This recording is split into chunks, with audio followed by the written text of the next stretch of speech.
Hello everyone, thank you guys for being here. Welcome, welcome. We are headed to Refuge Point. Just like the timer bar says we are.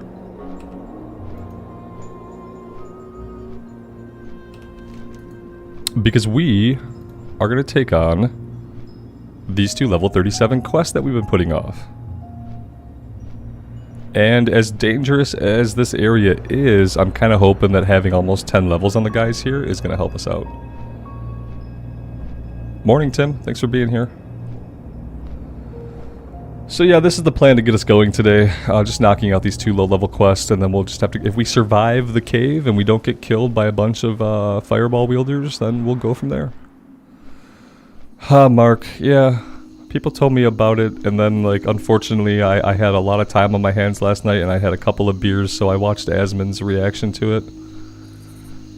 My thoughts on it are still the same. Obviously, like, what I didn't know is, like, dude was a troll, like, had been a known troll. Had been a known griefer, in his past. So, like, why you would be surprised that a griefer, like a known griefer, would come into your raid and grief you? I think those people are fucking idiots. So I think they're kind of all in on it because they're all getting publicity. They're making content out of it and stuff. So I think they're kind of all in on it. That's my tinfoil hat theory. And I don't think the guy planned for a year to do it. I think at some point, you know, because he's a griefer, right? And he's griefed before, and he'll grief again, and so at some point in his time with them, he decided, I'm gonna grief these people, because it's what I do. And it seemed like he just had the perfect opportunity on that fight to do it.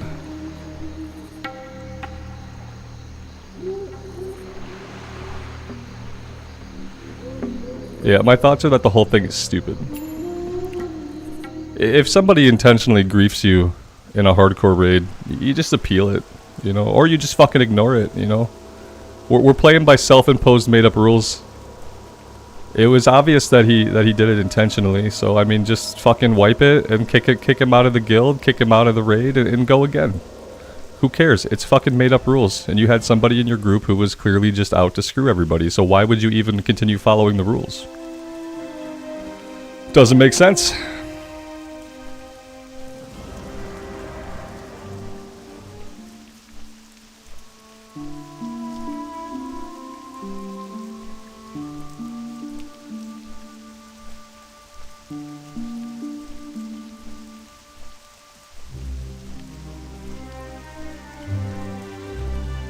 I mean, it was really easy. That's a really easy part of the fight to grief people on, you know? It's like a chain lightning that goes off. And it happened right after they already took a big meteor hit. It's a super easy way to grief people. And, you know, dude isn't a mastermind. He didn't sit there and plan it for a year. He just played with people online for a year who he didn't care about, because he's the type of guy who plays, you know, 300 hours of WoW a week. And he's a known griefer, so he didn't care. He played with them for a while, and then one day he decided, you know what, today is the day. I'm gonna get these people killed. It's just stupid shit. It's not even, like, interesting to me. I don't really know what the attraction is for, like, content of that sort. I'm not really drawn to even watch, like, death reels of people getting their characters killed. It doesn't have any appeal to me.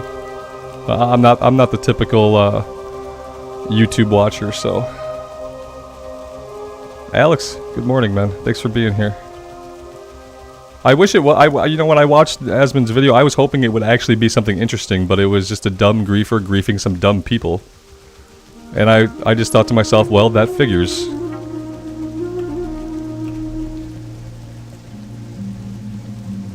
Like, I'm never gonna let a griefer into my raid if I know he's a griefer.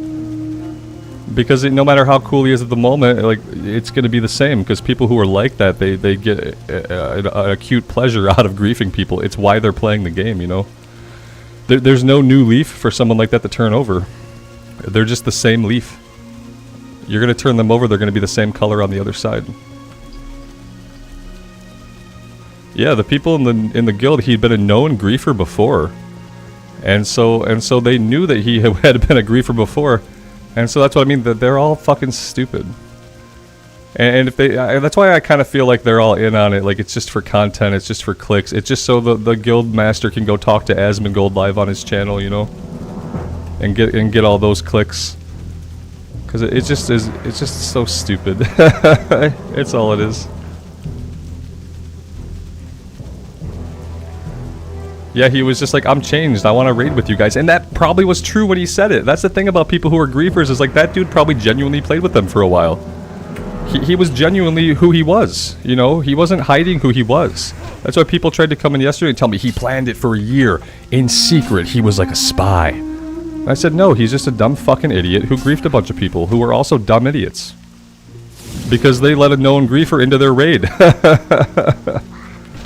So they deserve what they got, and if they're so stupid they won't even just appeal it or keep playing and just ignore what he did, then they're even more stupid, you know, and then good for them. I'm happy they wasted 300 hours of their lives. They can just go again, you know, who cares? If they're people who are playing at that level, or they're doing hardcore fucking knacks, then they're people who play 300 hours a week anyway.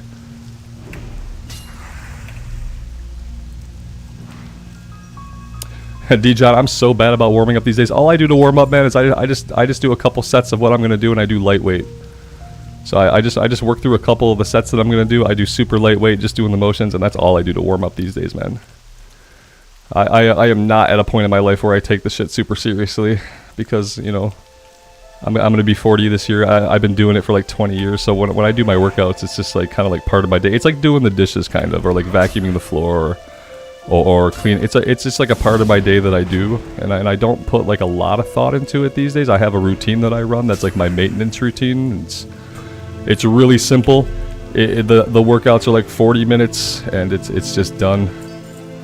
Yeah, I'm really lazy about my workouts. I'm pretty lazy about most of the stuff I do in life, honestly. I'm like a 12-year-old.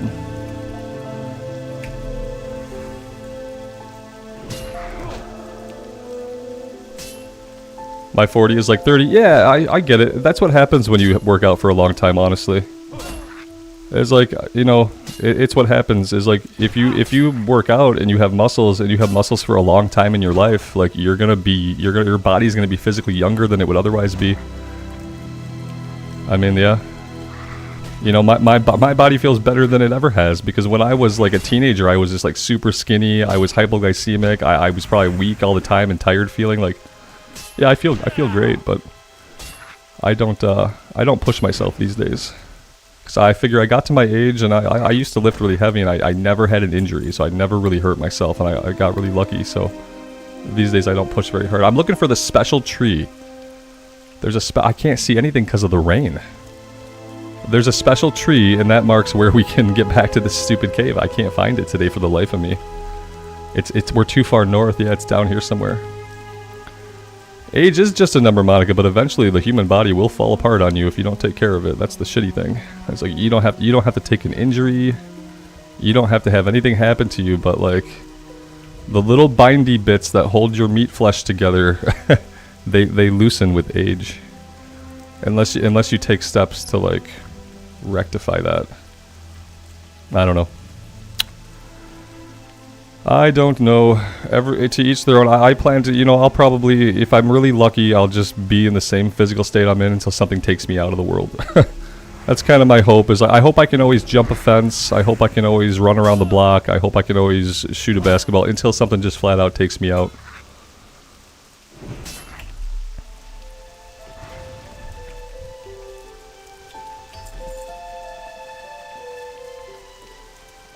You played amateur football, your hamstring is gone. See, exactly. You did something with your body. What I did was I trained my body, I strengthened my body, and then I didn't do anything else with it.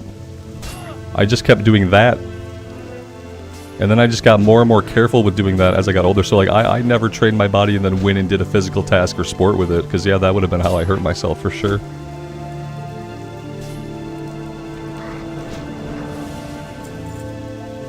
There was no end game for me when I started like lifting weights and exercising. It was just a thing that I was going to do from then on.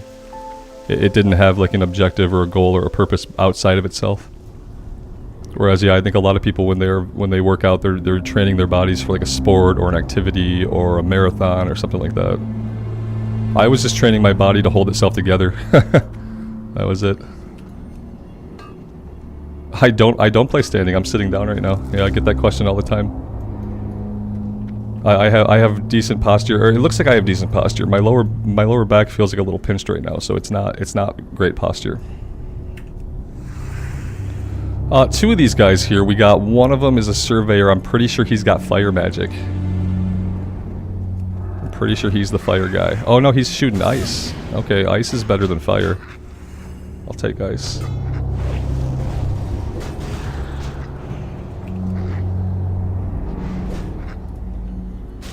Yeah, if I sit in any other position or posture, then my back will hurt. If I don't have the proper posture, sitting for 2-3 hours gets painful. I don't have like a super awesome chair, so I kind of have to make myself sit a certain way.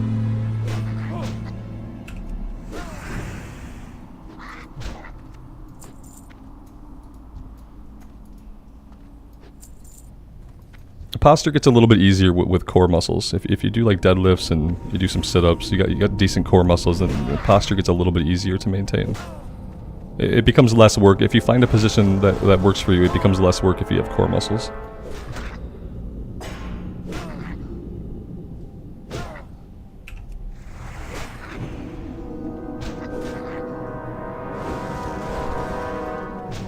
I gotta keep my eyes open for the bloodstone too. We passed one back here. I guess whatever mining skill we need for this, apparently we have enough, even though we haven't been mining recently at all.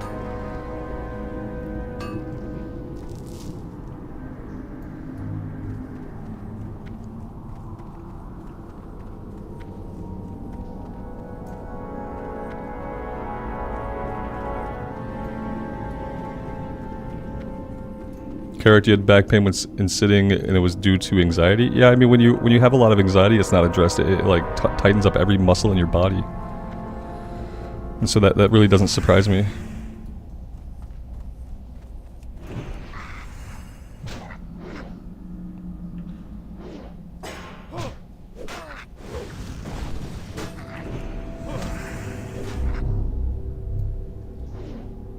Ultimately, we have to make our way all the way up to the top over here.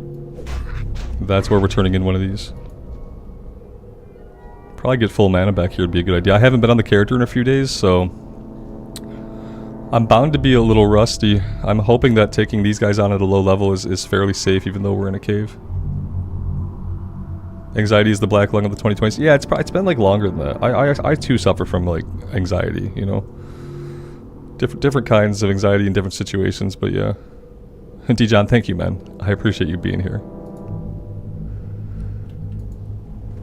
Yeah, I mean, I think it's more prevalent now, but I think people talk about it more now than they used to. But there are a lot of factors in the world that contribute to more people feeling anxiety.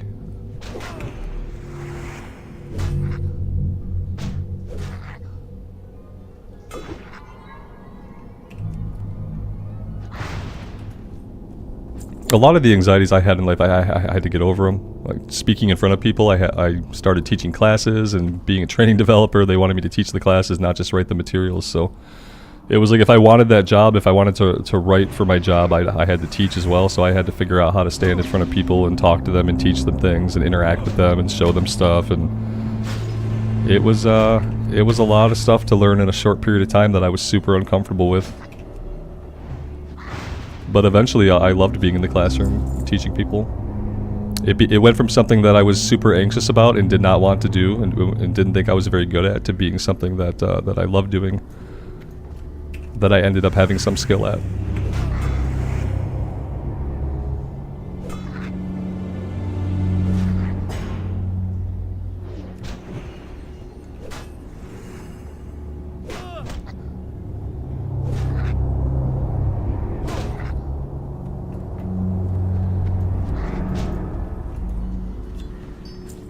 Yeah, humorously, when I was teaching, we weren't doing a lot of virtual instruction, so all the instruction I did was always in person. And yeah, after a while, you know, you get used to it. You kind of realize, especially like I was a corporate instructor, so like you're teaching people how to do a job. Like you're trying to arm them with the knowledge they're going to need to succeed at the new job they just took. So you're in a position of power, you know, and it's like it's easier from that position to be more calm and to face that kind of anxiety. I had good mentors too. I had good people around me to like help me with the things that I struggled with and to give me advice on how to work through things. If I had just been tossed into a classroom, like, it would have been a shit show.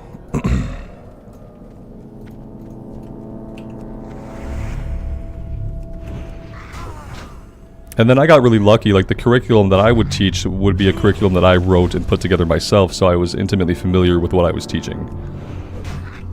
And that helps a lot, because then you feel even more empowered, because not only do you know the content, you know the job, like you wrote it.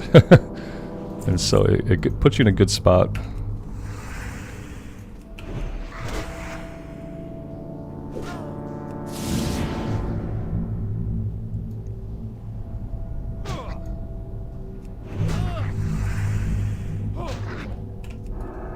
Yeah, it looks like another week is probably going to pass here without any more news about the hardcore stuff. I know they took the PTR down yesterday to work on some kind of PvP thing that I don't think anybody cares about. But besides that, no other news for hardcore this week, or for classic at all.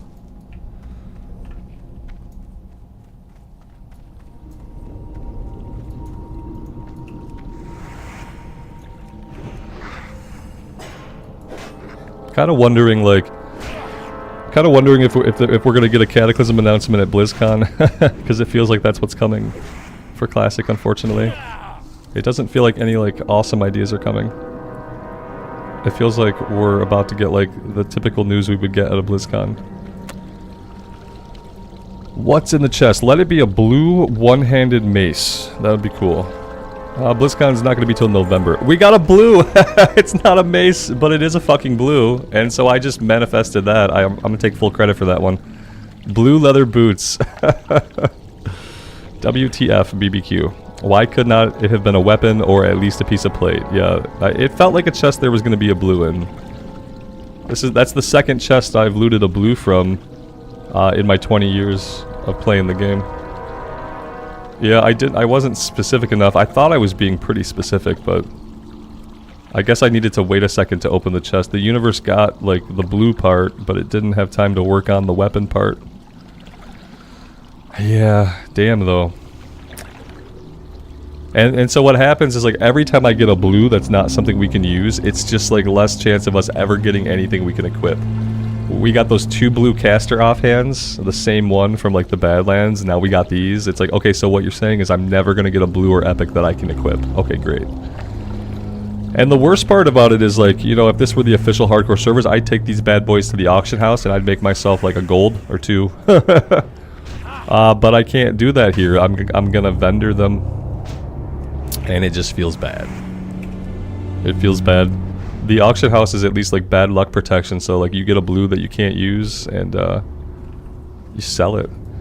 Yeah, I mean I've been playing since 2004. We're getting on 20 years. Yeah, it's not quite 20, I guess. It's gonna be 20. Getting gear is the hardest and worst part of solo self-found. What happens for me is like I get burnout. Because like part of the reward, I have a lot of intrinsic reward structure where like I have goals that I want to accomplish and I can motivate myself for the most part, but gear is also a motivator, especially in World of Warcraft. It's one of the biggest motivators is getting a cool new piece of gear. And the way solo self-found is, even if you're going to run dungeons, you only get to do them once. And like, what are the odds that the things you're going to want are going to drop the one time you can do the run? So yeah, it makes it hard. Okay, it makes it really hard.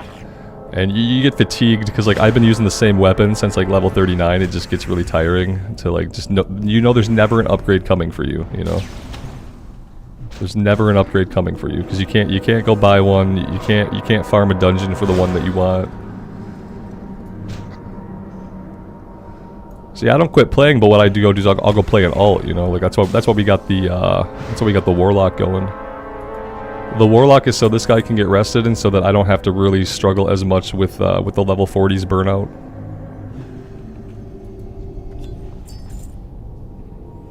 We need to get the rest of the shards and then talk to this thing. Okay.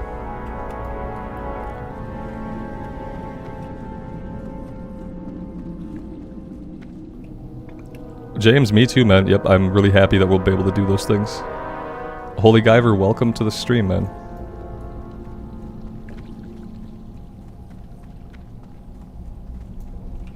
Yeah, I've been playing a little bit of retail. I've been playing a little bit of the endgame stuff from the new patch. But like very, very little bits.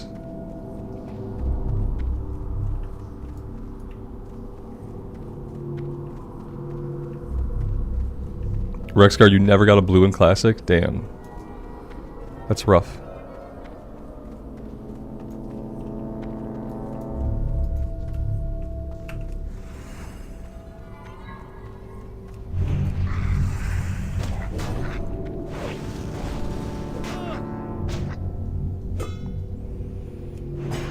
Yeah, James, I've been having an okay time leveling in retail. I've been doing the Void Elf Warlock, and yeah, things die like a little bit faster than Classic, but I still have to go through a bit of a rotation.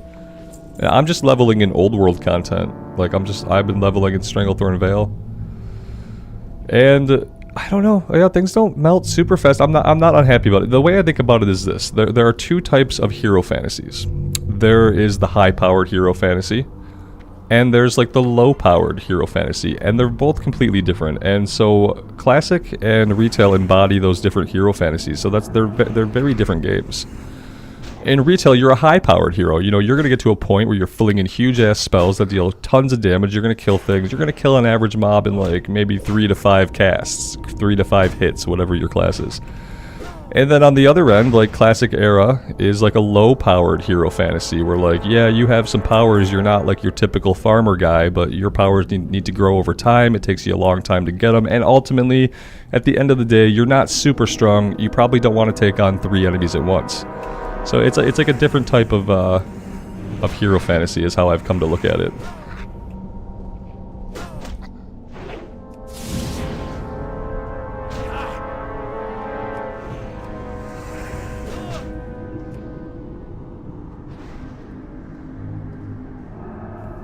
Yeah, you don't usually work on professions in retail until you're in the current expansion stuff, and then once you are in the current expansion, the professions system is awesome.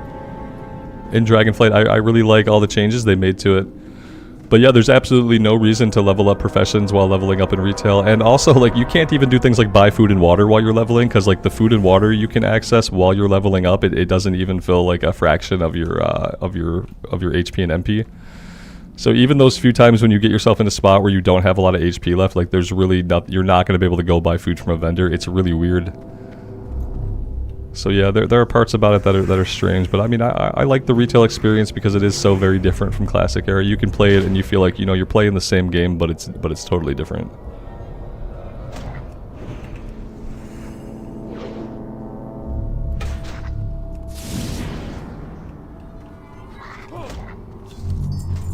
Yeah, if they were too similar, then we would not have anything to bounce between, you know? There'd be nothing. It'd be just the same shit.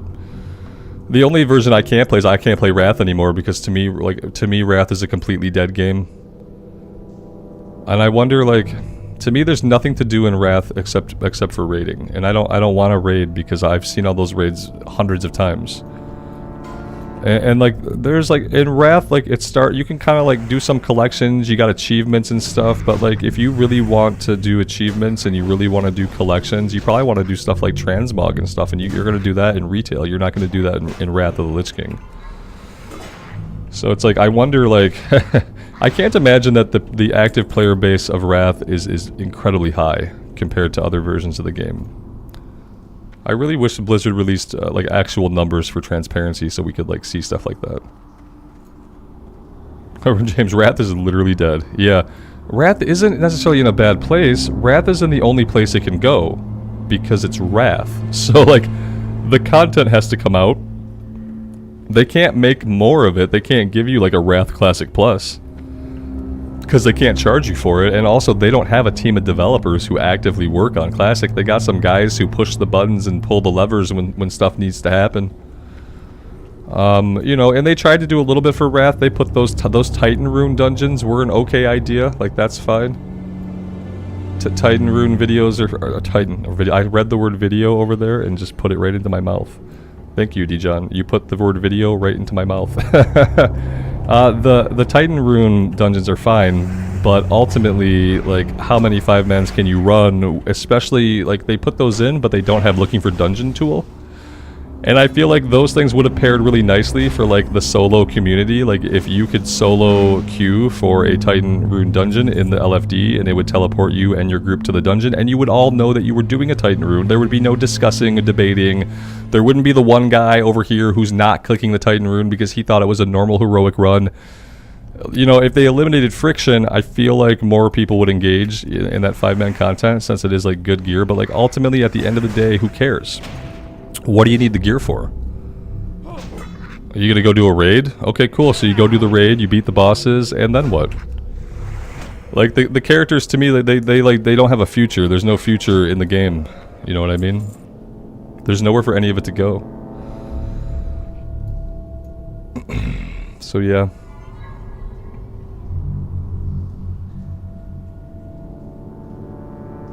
Seal of Justice. Yeah, someone mentioned that the other day. I have it here. I have it right here, but I haven't felt compelled to use it against these guys yet. These guys are like incredibly weak, and I just don't feel any like real threat in here. Maybe I should. I should probably be more careful, but yeah.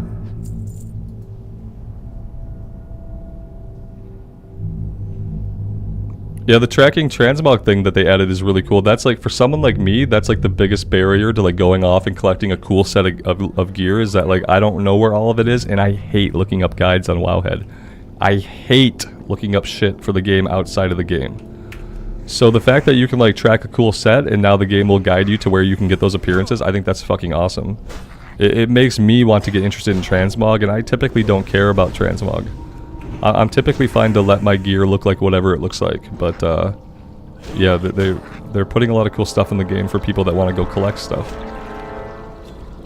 And that's what I mean. Like, you know, I don't think anybody is going to play Wrath for those reasons. You're not going to play Wrath because you want mounts. You're not going to play Wrath because there's no transmog. You know, so you're playing Wrath, it's just to get gear, to clear content, to get gear in a game that's eventually going to end. Ice Crown's gonna come out. You're gonna kill the Lich King. Okay, cool. Lich King's dead. And then, you know, I guess you have to get yourself hyped for Cataclysm somehow, which I'm not. I don't care about Cataclysm Classic. Yeah, I just don't believe that lots and lots of people are playing Wrath right now.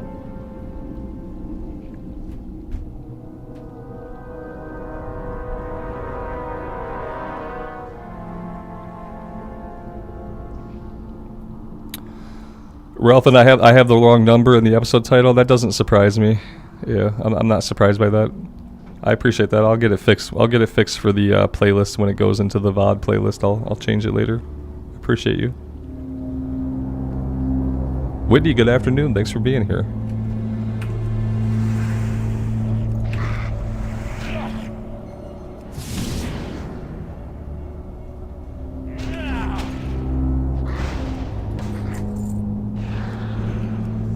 Someone led me to believe at one point that the guys in here had fire magic. These guys all have ice magic. We are very, very resistant to ice magic. If I had known they had ice magic, we might have knocked this one out a little bit earlier. Alright, we also need... Do we need more Bloodstone? I think we're done with Bloodstone.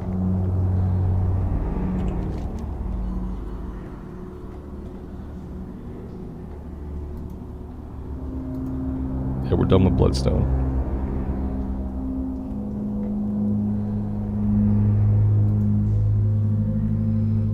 This one we can't do, right? Are these elites, these elementals, or are they just a huge pain in the ass? I know we can't do the last part because I know that she's an elite. But I'm just not sure about any of the rest of it. Oh, we have turn-ins to turn in. We have that one back in Feathermoon Stronghold. This one is going back to Booty Bay. This one is going back to Steamweedle Port. And this is going to the... We gotta get some of these turned in today. We're just letting experience sit here for no reason. I'm gonna hearth out of here. I don't think we have anything left here to do we? I'm not gonna... Well, I don't think I'm gonna do this one. Yeah, let's hearth out. Ulduar 123, this is the Bloodstone Buccaneers server where we're doing the hardcore challenge.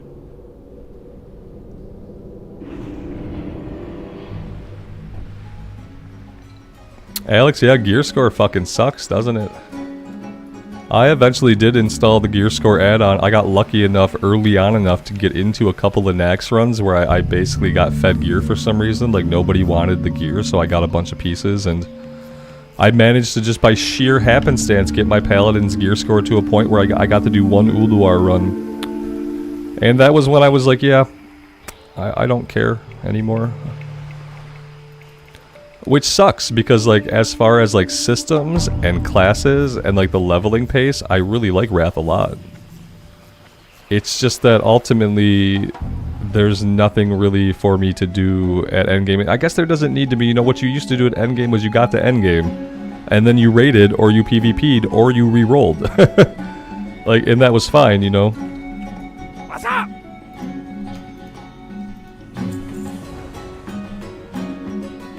The Rebel Camp? Okay, sure. Guess we'll do that at some point. We have this pirate quest here. When we get really, really bored, when we're like level 50, we'll go do this pirate quest. We'll go out to the boats and we'll kill all the captains. It'll be easy at that point.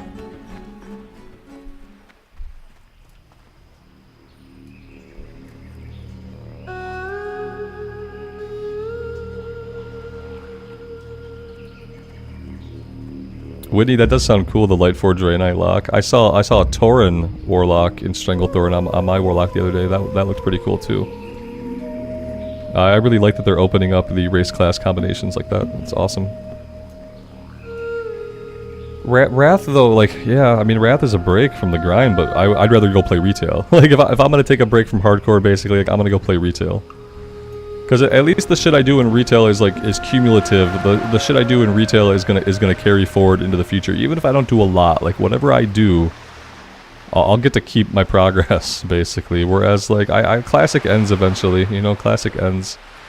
If we're not talking about classic era seasons or classic era hardcore, like classic, the way it's going, like from BC to Wrath to Kata, it has an endpoint.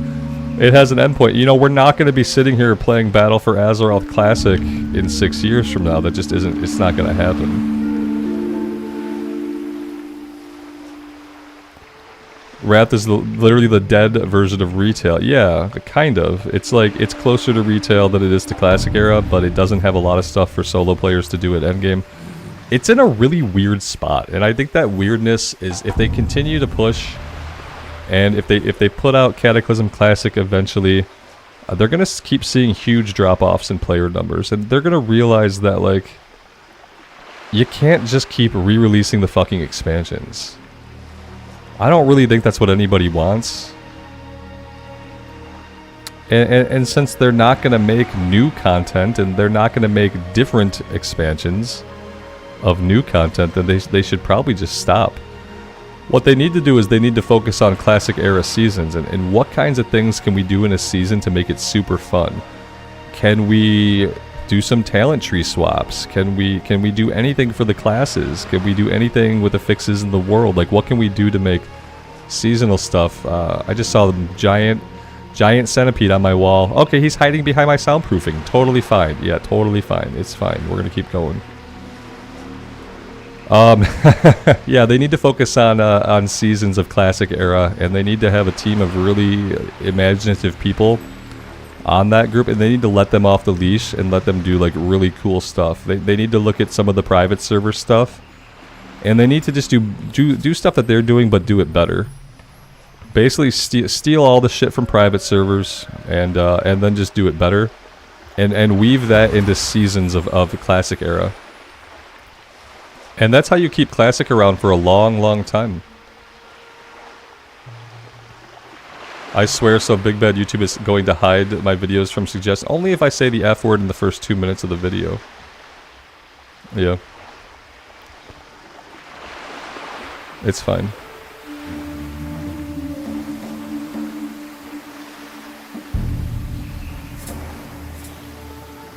Yeah, but blowing through TBC like proved that they have no impulse control.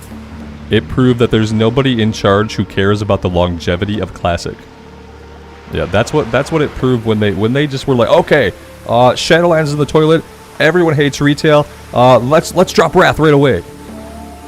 Like when they did that, it's like that kind of put one of the daggers right in a kidney of Classic, and then like Classic has been limping on ever since. Ever since TBC just got cancelled. Classic has had like a knife in its side. It's been limping on, bleeding all the while. And Cataclysm is gonna be the stake through the eyes, you know? It's gonna be the steel spikes through the eyes. And yeah, then it's gonna be truly dead.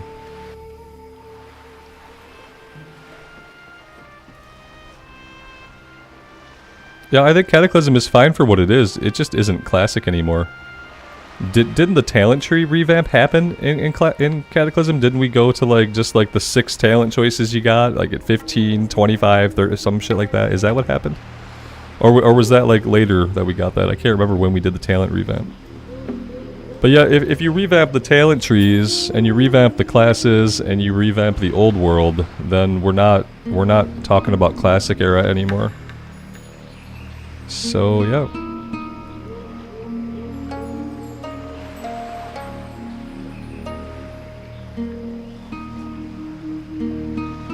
Yeah, they need to do something different. You know, maybe they'll figure it out. They'll kill current Classic before they figure it out. Like they're doing the seasonal stuff. So all we can hope for is that whatever season of Classic era we get at the end of this year, we just have to hope that it's not some boring stuff like SOM was. We have to hope that it's more than just an experience buff, and bosses that drop a little bit more loot and have a little bit more HP. Like they did make some tweaks to the raid bosses. You know, the content that only 5% of the players are ever gonna do. They made changes to that when like they needed to make changes to more parts of the game that more players are going to experience. And until they start doing that, then seasons of Classic are not going to be good unless they're actually adding content. They have to be adding content or drastically changing the way the game feels in each season for it to be like relevant for people to keep coming back. Time is money, friend. Let's see. We need to go to Gadgekstan first. We have a quest to turn in the Shimmering Flats. I want to get that done. And then we'll fly out to Feralas, and we'll get the stuff turned in over that way. And then we'll figure out what we're going to do. Maybe we could do the Gorduni ogre stuff. We tried a couple levels ago, and it wasn't looking good. Yeah, Tim, exactly. There's like some joy in leveling the characters in Wrath, but that's literally all there is to do. And then so like you level a bunch of characters, and then the thought that you don't even really want to take them into Cataclysm is like, it's so off-putting to think about leveling up a character in Wrath right now. It hit me when they did that last Joyous Journey, and I was just like, you know what, this is fucking pointless.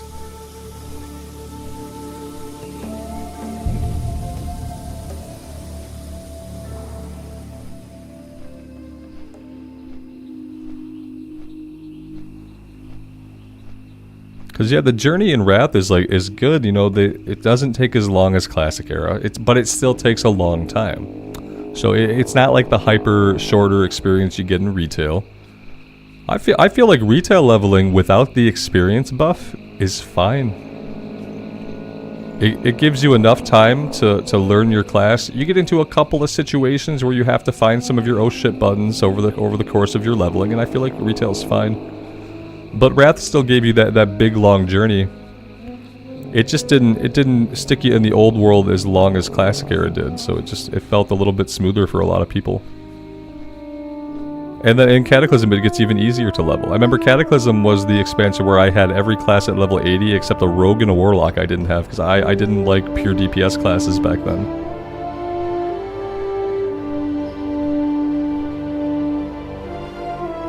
Yeah, the 40% XP buff is fine for SOM.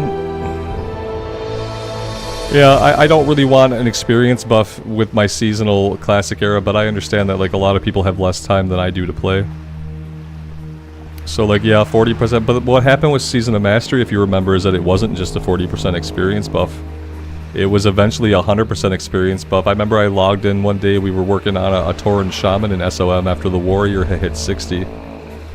And like the second or third day I was playing the character, it went from a 40% XP buff to a 100% XP buff, which just felt pointless.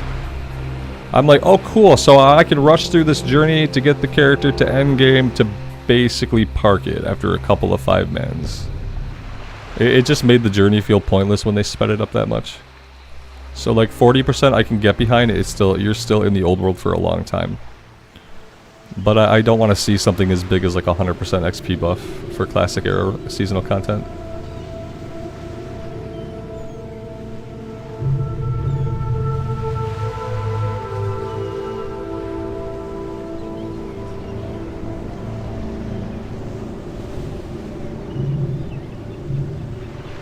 It's worth it to try leveling in retail. I have a lot of fun leveling in retail, even though I don't like a lot of the endgame stuff. I'm getting used to some endgame stuff, but I don't think I'll ever be a fan of the endgame loop in retail.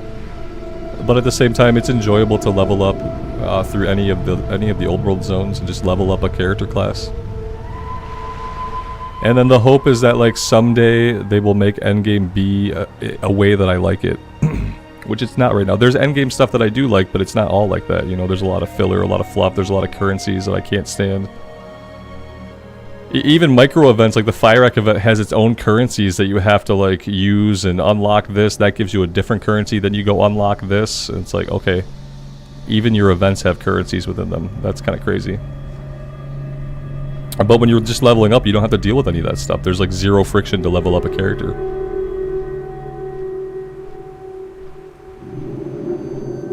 Yeah, you get to endgame and like if none of it catches your fancy, then you just kind of stop. You know, like I like seeing the story stuff, so I don't mind getting on my shaman, doing the little world event every hour it pops off while I'm doing some story questing. I did some more of the Embers of Neltharion storyline. I got myself out to where Chromie's at for the alternate reality storylines for the new patch, so I'm gonna check out some of that stuff. So I don't mind when there's like story stuff I can do. But like when the main campaign stuff runs out, I have a hard time like saying, "Oh, I'm gonna go farm world quest" or "I'm gonna go farm currency." Like, it doesn't interest me because I don't have a guild, I don't have a raid team, I don't have anybody that is relying on me to have a character that's capable of doing anything. You know. Oh, this is not why we're here. We are here because we have to run into the Shimmering Flats.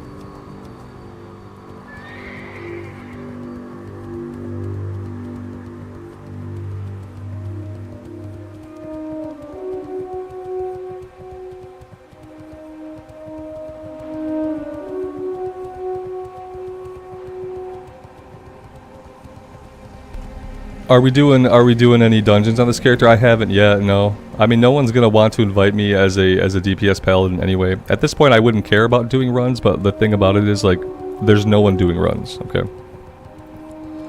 There's no one level 45, like, doing ZF who hasn't already done ZF. There's no one level 45 doing Ulduar who hasn't already done Ulduar. The shitty thing about the rules that we're following is that people can only do the dungeon once. So even if I wanted to do a dungeon, like, I'm not going to find anybody online at 12:30 in the afternoon who's level 45 who wants to do ZF but for some reason hasn't done it yet.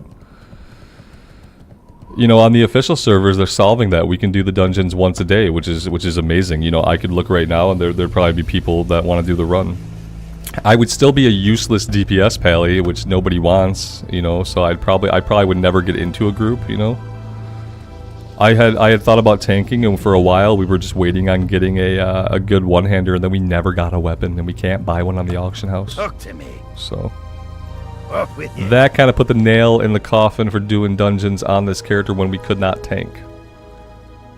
Yeah, it makes it hard. It's so easy to get burned out when you get to this point on solo self-found. So easy to get burned out. Get the gnomes drunk, get the goblins drunk. Is this worth any experience? It's not worth enough for me to really mess around with it, I don't think. I'd like to start doing some stuff to get actual experience points.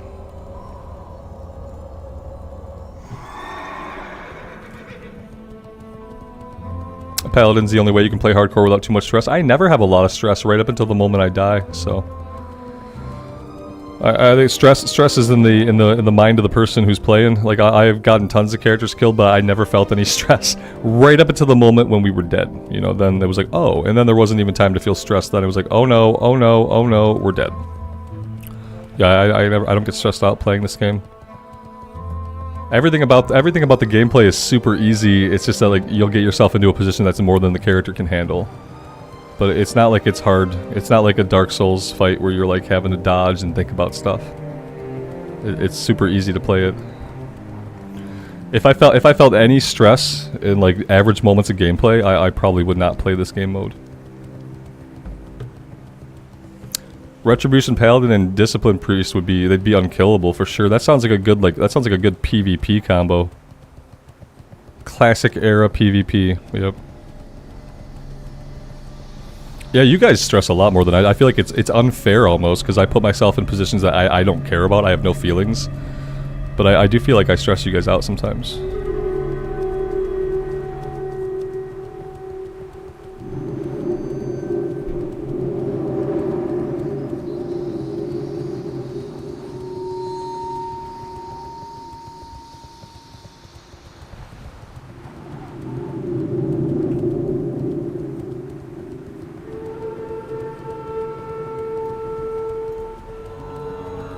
How are you?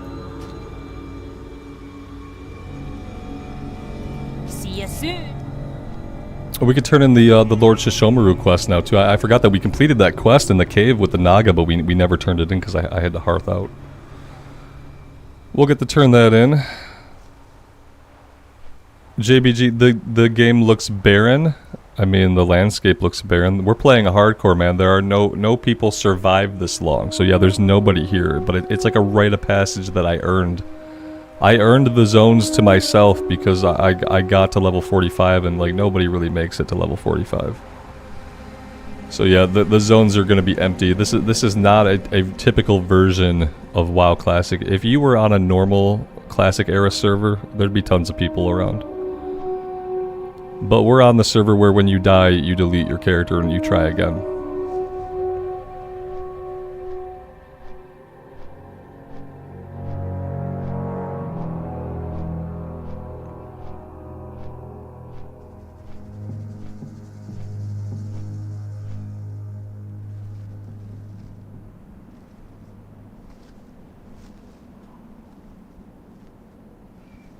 And also, like, what's happening to hardcore right now, Blizzard is like basically they're gonna make sure that they kill hardcore by the time the new season of WoW comes out. So like step one of killing hardcore was telling everybody that they were gonna have their own hardcore servers soon, but then not putting on a release date and not actually having them anytime soon. So that was step one for Blizzard killing hardcore. Is that it told people, don't play on Bloodsail Buccaneers right now or Hadraxian Waterlords. We're going to have our own servers. Completely stop playing for right now and, come play with us when we open the servers up. And especially with this type of game and the way people are these days, when you create a lack of engagement, you're going to lose a bunch of people to other games. You're going to lose a bunch of people to other versions of your own game. And Blizzard know that, and that's kind of what they want.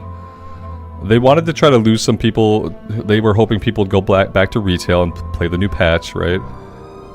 And then I think they want people engaged with whatever they do for the seasonal model of WoW, because the seasonal model is probably where it's at for them. And so I think it's like a step-by-step process of them killing hardcore. But to be fair, like every trend ends on its own too, so everything has its lifespan that it lives and eventually it dies, Loic, good afternoon, man. Thanks for being here.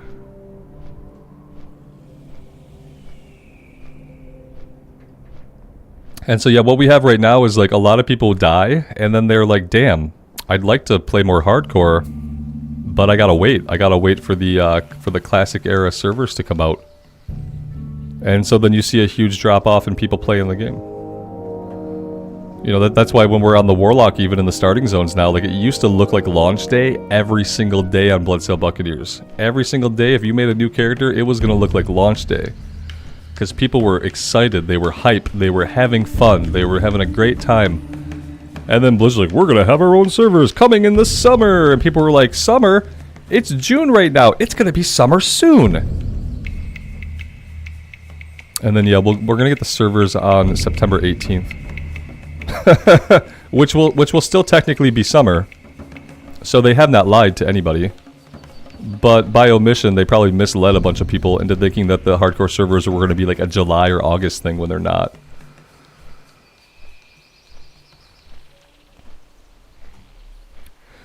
Do I think they're doing the embrace, extend, extinguish? If it's what I just described, then yes. I mean, I don't know what that is like exactly. I know what those words mean. Yeah, it sounds like what I just described. They're like, we like this too. It's coming soon. And then eventually it just dies, right? Because hype doesn't last long at all, like these days. But yeah, creating a lack of engagement is the fastest way to kill hype. Yeah, and when they decided to tell us about the hardcore stuff, man, they were so quick to tell us. They told us before they even knew how the servers were gonna work. They just wanted to get the idea out there so that people knew they could stop running characters on Bloodsail. That maybe they should go back to retail for a little bit and check out how cool patch 10.1.5 is. Maybe they should go play some Trial of the Crusader since the team had to pay the guy money to press the button to push that one out. Maybe we need to make sure that we can afford his paycheck. And so yeah, it's a deliberate move. It's definitely been, and like the longer we go without a date, like it becomes more and more obvious what they're deliberately doing. It's kind of sad, but it is how it is. Oh yeah, Con, it's mid-July now, or it's going to be September before we you know, they're going to probably tell us near the middle to end of August, they'll give us the release date. And, because remember the PTR just went up like a week ago or so. The PTR is down now for whatever they're doing, and the PTR is going to come back up, and we're going to have weeks and weeks of PTR. And then if we're going to have weeks and weeks of PTR, that takes us into August, and then we're going to get the release date in August, and the release date is going to be for September. And then, you know, like, not that there are any young people playing the game, but if you were like somebody in college who had the summer off or whatever, like, that'd be like your time to play would be summer, and then you're going to be going back in the autumn. Not that people that young play this game. But in an imaginary world where they did, it would be a bad move to start something up in September.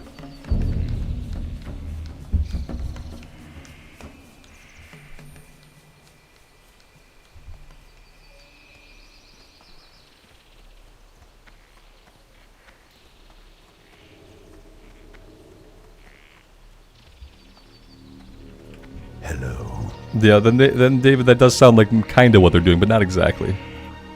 But yeah, it feels similar, right?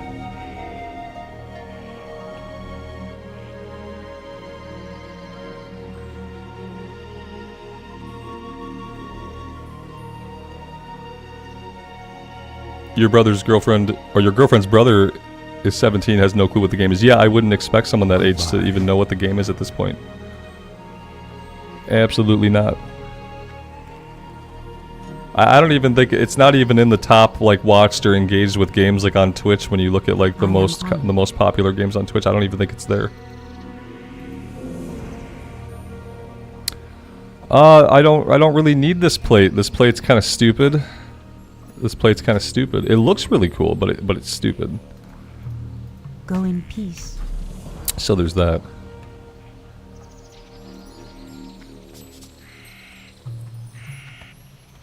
He did trash the graphics. So, oh yeah, fair. Yeah. I mean, there's no reason to trash the graphics. Not for Classic even, because Classic is a game made in 2004. But yeah, I mean, compared to some of like today's games, it looks like garbage. Absolutely. All right, so let's go. Well, the Yeti. The Yeti are higher level than the ogres. I still feel like the Yeti might be easier to deal with, but let's see if we can get on the boat. And we'll get ourselves back over to the mainland, and maybe we'll go after the ogres.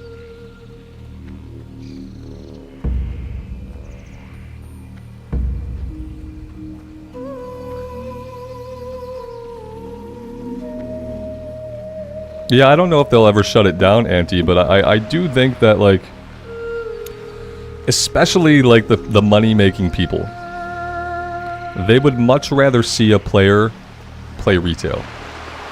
Because in retail, you have a cash shop. There's no fucking cash shop for Classic. For Classic, they get to make money out of you one time, and it's only a chance to make money out of you. Is that when the expansion for a Classic expansion launches, they can sell you some absurdly high-priced mount with maybe some game time attached to it for like 50 or 60 bucks. And they can only make money out of you in that one transaction because, like, you know, you're not going to go on the store and buy a bunch of cosmetics. You're not going to go on the store and buy a mount. Even if you would be the kind of person to do that, Classic doesn't really give you the chance to do it. And so they want people to go to retail. And so they're always going to treat Classic in that way. At least the people who make the money making choices, like those people are always going to want to funnel people into retail, because retail is where they can make more money out of them. Yeah, they'll just let it be. Like classic era will get to be. It'll get to exist. You know, after a while, we probably won't see more seasons. After a while, we definitely won't see more releases. And it'll just get to live as it is. But I don't think they're ever gonna put development time into making Classic Plus or making Classic anything great. Just my opinion. Rexguard, thank you, man, for the 5 gifted memberships. That's really awesome, and welcome to the 5 new people. Now you are stuck here. That's awesome, man. Thanks so much.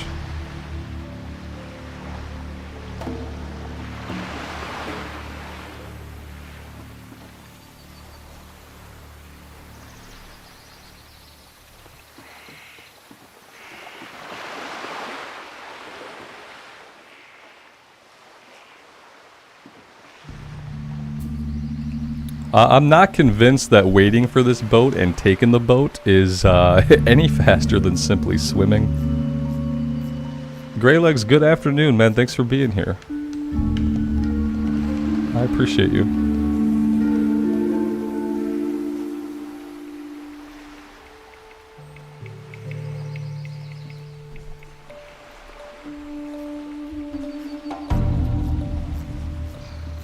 Sour Mouse, man, I see you just got gifted a membership. If you make WoW content, I think YouTube showed me some of your videos the other day. I could be thinking about a completely different person, but Sour Mouse is a very like specific name, and I'm pretty sure YouTube recommended some of your vids to me the other day.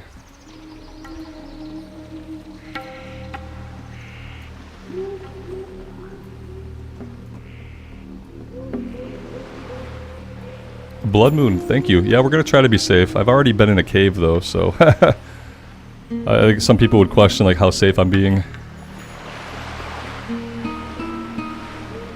Jason, thank you, man. I am having a good day today. I hope you're doing well. We have these quests over here, still pretty far out of our level range, actually. We're not gonna bother with those. Let's go wave at some ogres. And I forgot what happened last time. I just got into a really bad situation and we had to run for it, and it was like kind of a close call. And so I got antsy, and I decided that the best thing was to hearth out, I think. I'm not sure how we make sure that doesn't happen again. But we'll see. I think we were level 43 or 44, so we haven't gained a lot of power since then is the only problem. And we haven't gained a lot of gear since then, and we have had the same weapons since level 39, so I don't know if this is going to be any easier or more feasible than last time we tried to do it.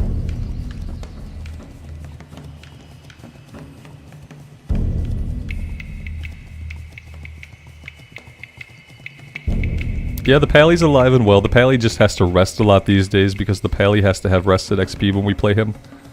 Right now we're looking good. We got through the rest of the level in rested experience, so that's pretty awesome.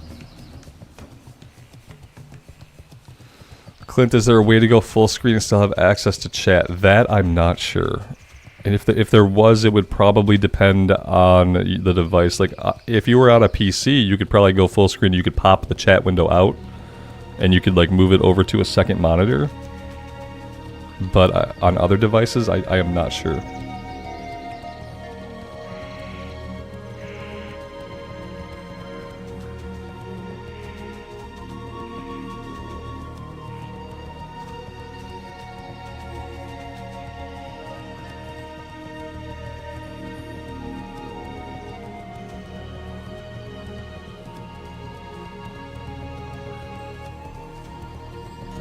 Mass Attack 82, that's awesome, man. Never compare yourself to anybody else. Compare your content today to your content yesterday.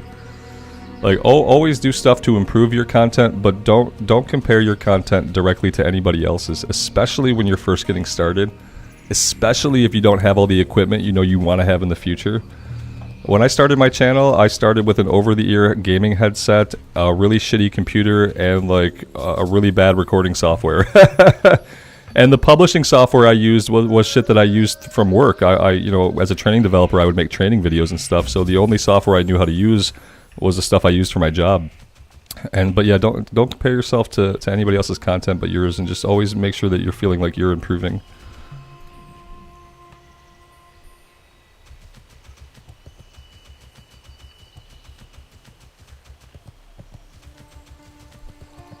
JBG, if heaven was Azeroth, I would just get killed again there, because I don't think I could survive. Just be a place for me to go and get killed by a giant spider in the most horrific way I could imagine, you know? Feeling my insides melt. Seems more like hell to me.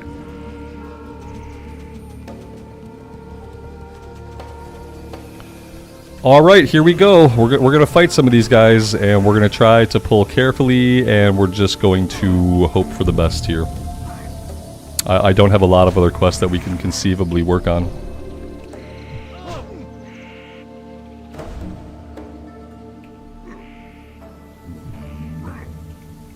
Azeroth is a horrible place for regular people. Yeah, absolutely. Yeah, like I just remember seeing like the farms in Elwyn with the kids. The kids are living on the little farmhouses, but then like 2 feet from the fence, there's a 90-pound tarantula. I'm like, this is not an okay world for people to come up in and live in. This is the kind of world where, like, when your kid goes missing, it was probably a giant tarantula that snatched him up, you know?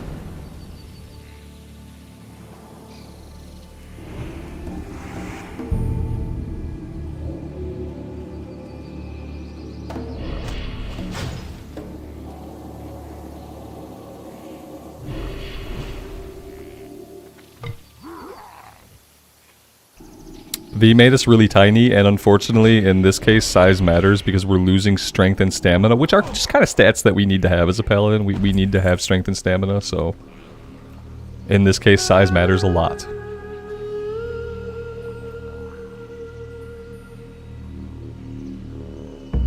Yeah, you go to the river to like either like to wash your laundry, to get some water, to do some fishing, and a murloc takes you, right? Yeah, it's like you're not gonna live long in the World of Warcraft. Yeah, you're not gonna make it long.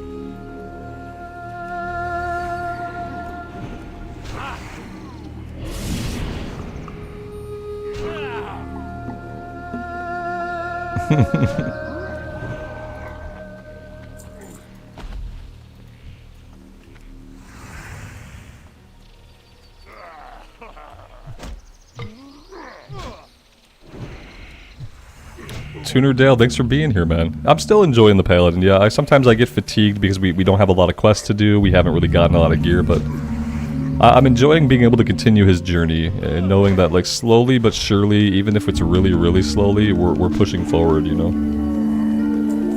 Because, yeah, at this point, it's really, really slow.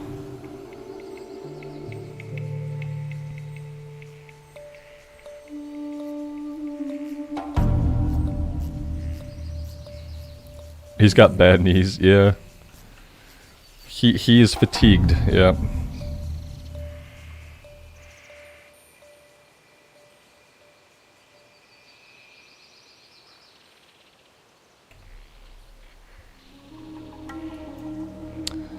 Let's see if I can find a way down here that doesn't look like an enormous drop. That would be good. My paladin has mana problems because I use talent points from Holy and should primary retribution. I don't think that's accurate, but okay.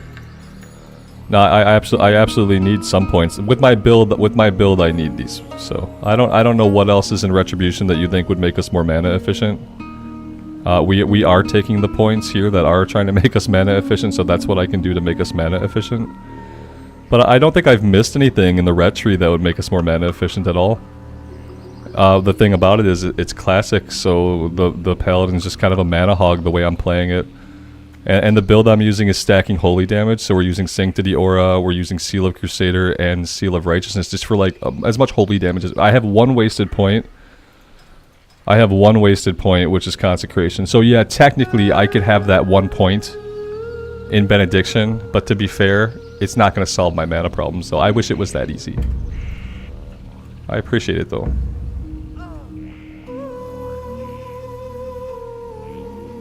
It taking the intellect, yeah, I guess I could increase my intellect. I don't think that increasing my intellect in that talent is going to give me enough mana to really make a difference. The fact of the matter is, like, I'm blowing through my mana because of the build that I'm using, you know? And so, like, maybe instead of ending a fight with less than half MP, I end a fight with half MP. Like, it's going to be, like, a fraction of a difference at this point.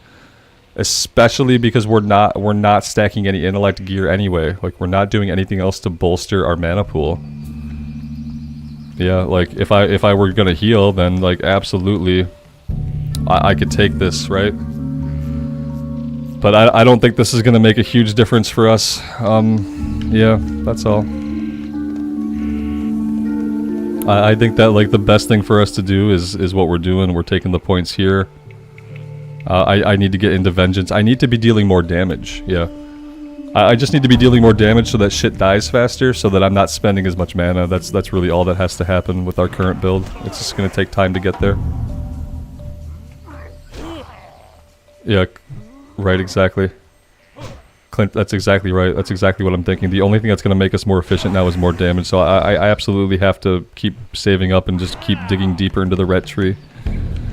I don't think taking the intellect is valid at this point.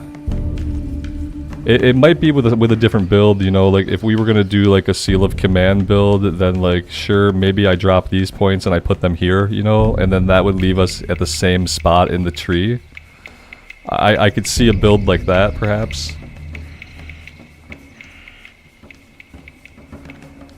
I could improve a Blessing of Wisdom, yeah, but that sounds awful. It sounds... I don't believe that sacrificing damage for mana or HP is a way to survive better. I believe that for the most part and for most classes, what's going to help you survive more is killing the enemy quicker. Even if it's at the expense of a little bit of mana, even if it's at the expense of a little bit of HP. What's going to help you live is killing enemies faster. On most classes.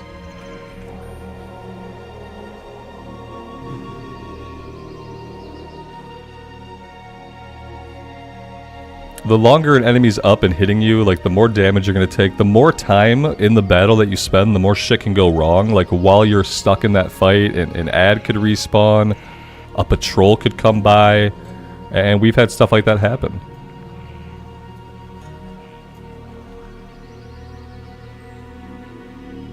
Yeah, Burham, exactly. Like we had a warrior that I think we were doing a sword and shield build on, and the thing about it was like we weren't killing stuff fast enough, and I'm kind of convinced that that's why that warrior got killed.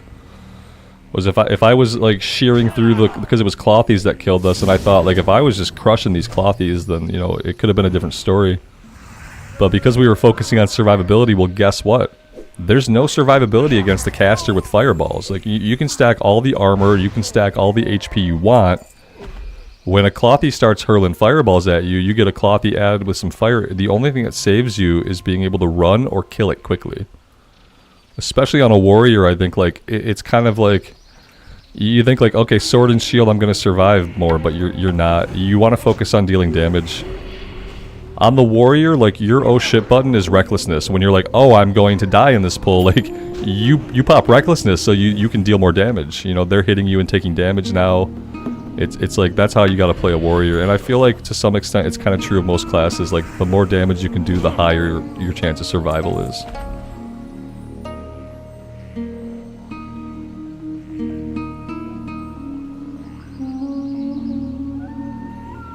A fire resist aura helps the paladin, sure. Mainly I was talking about a warrior there, though. Yeah, I don't use these enough, but then again, like, you know, we're still alive, so it's fine.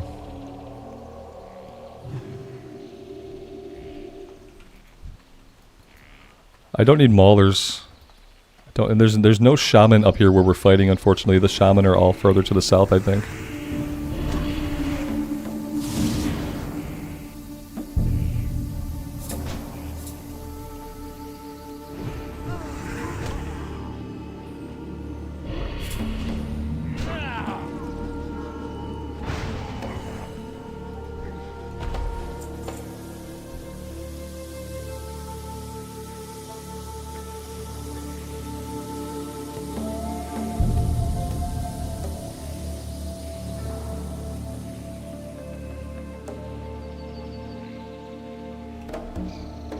Edward, we haven't done any dungeons on this character, and we're probably not going to. At this level, like, you have to understand, there aren't a lot of people alive at this level, man. And the way they have the rules set up for this server, you can only do a dungeon one time, so once you do a dungeon, you never get to do it again, so there aren't a lot of people to group up with in the first place. And having the limitation of only doing a run once and killing a boss once, that means there's definitely going to be nobody on to do the dungeon at this level, even if we wanted to, you know. Furthermore, it's classic era, and no one wants a ret pally in their 5-man. So yeah, doing 5-mans went out the window a long time ago. Basically, the last 5-mans that we probably could have found like groups for and actually done them would have been Scarlet Monastery. There might have been enough people at level to do the Scarlet Monastery stuff. And I was gonna do that stuff, but I wanted to tank it, so we kept waiting and waiting and waiting for a green weapon, and we never got a weapon. We never got any kind of weapon we could tank with, so we never tanked. And so this is gonna be a dungeonless run. These guys just came out here, man, and they just came right for us, right out of nowhere. They walked all the way out here like that. That's a little bit scary.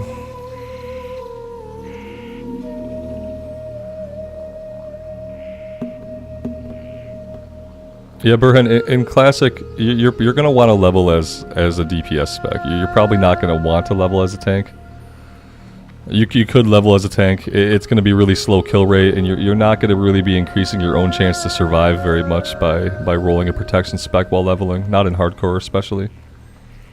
And if you wanted to tank the early 5-mans, like, you can do that just fine as an arm spec. Like, you can throw on a shield and a one-hander and a shield, and you can tank fine. You don't have to be tank spec to tank the early 5-man stuff.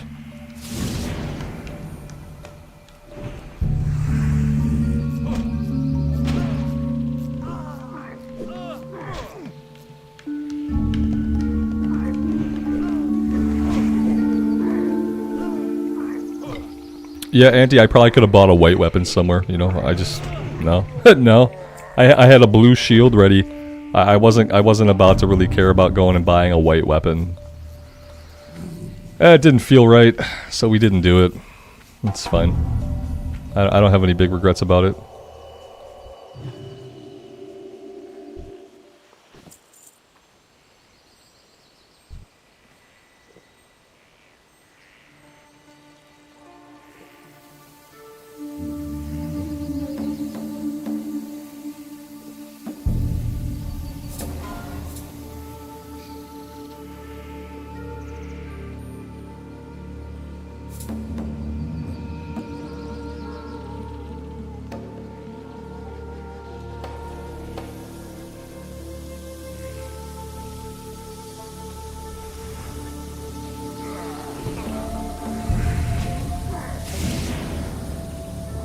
I'm fine with my mana consumption being what it is. I like to drink a lot of coffee, so when I have to stop and drink on the character, it gives me an opportunity to drink coffee. Which is never a bad thing.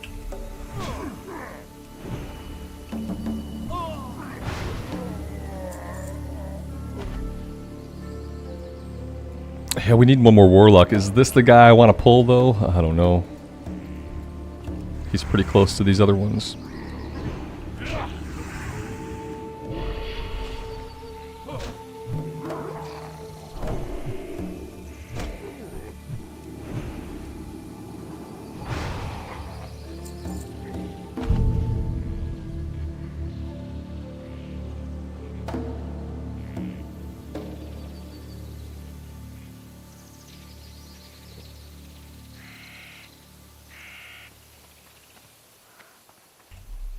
We need one more brute, and then we can track down the shaman. They're all going to be to the south of us.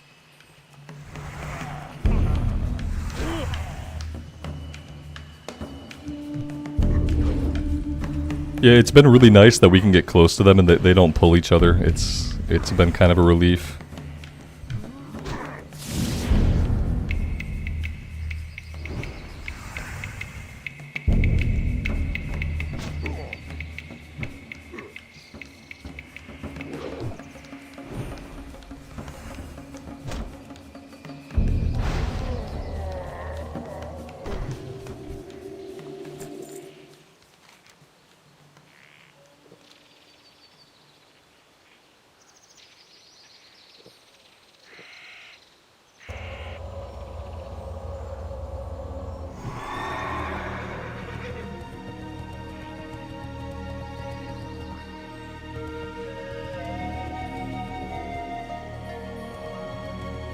Not getting out that way.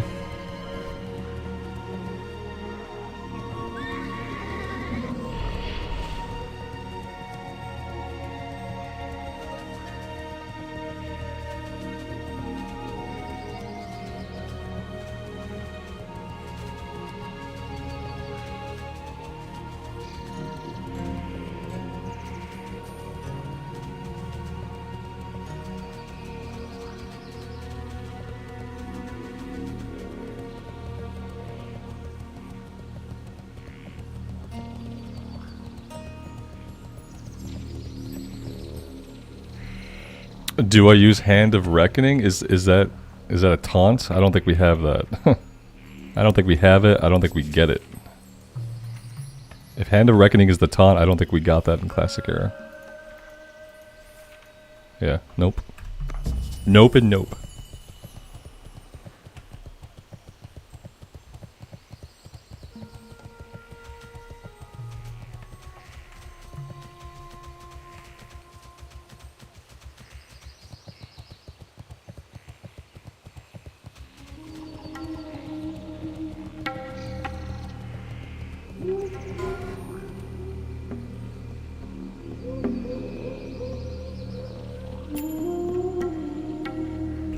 And here's the problem with this area. These shaman, they share spawn points with every other mob down here. And right now, there are exactly 0 shaman spawned. So now I have to fight these guys, and I have to kill a bunch of them, and I have to hope that somewhere, at some point, at some time, 8 shaman spawn out of them. So that's going to be fun. This is what got us into trouble, was this little area here. We got these guys patrolling around, we've got guys like really packed together. It was this area here where the shaman should be at. That was causing us a problem last time. We're probably going to have similar problems here this time around. Especially since there are no mobs up that we need.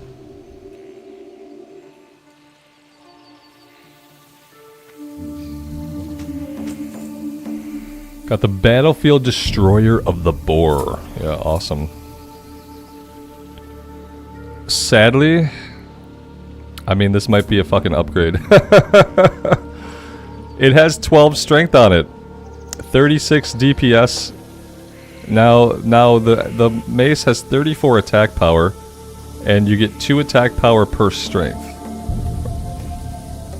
So this has 20... The sword technically has 24 attack power on it. And then it has some spirit. The top end damage is not as good. It's a faster weapon, which is okay for the build we have. I don't. Maybe we could use it. Maybe we could use it for a bit occasionally to like level up our sword skill. I don't know what our sword skill is at. Let's have a look. Two-handed swords. Yeah, two-handed swords aren't bad. We'll switch between these a little bit, and that'll at least help us keep our sword skill up. I don't think it's necessarily a better weapon. But it's a different weapon, so that's cool.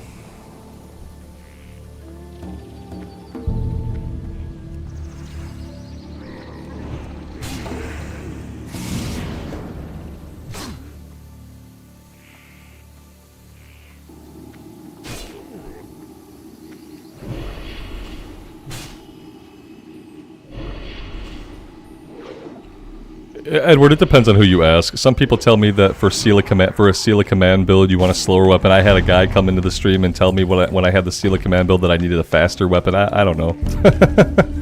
it doesn't really affect me, but there are people that will tell you that different builds you want a different speed weapon for the Paladin. I had never heard about it before this playthrough. I'm not really like a min-maxing type of player. I don't really like try to focus on doing the most efficient thing all the time.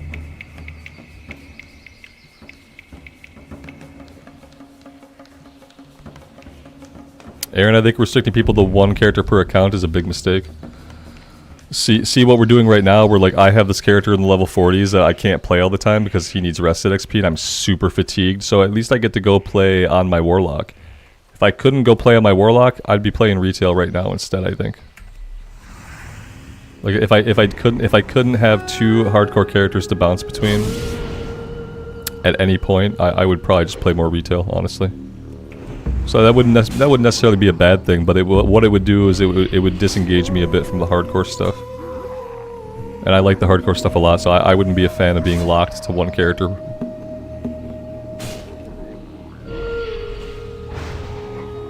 That sounds way too much like a roleplay rule to me. Similar to the reason why I hate the one boss kill rule. It's very roleplay to me, and I don't see any value in it. If the weapon speed is 3.4 or slower, you should use Seal of Righteousness. Yeah, I mean, that's probably what it is. And thankfully we are. But even if we weren't, I probably wouldn't change it. Corey, thanks for being here. Yeah, I'm doing good today. We're still alive, so...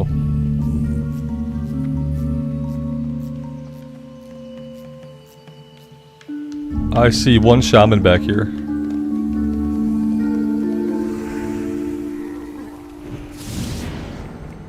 Okay, Mage Lords. Mage Lords have fire. Mage Lords are going to be the problem. Yeah, these guys are going to be an effing problem. Oh no. Okay, we have to keep an eye on our HP here because I'm probably going to have to get a heal off while I'm fighting this guy. Oh yeah, put that down on the ground. That's cool. I can move out of that.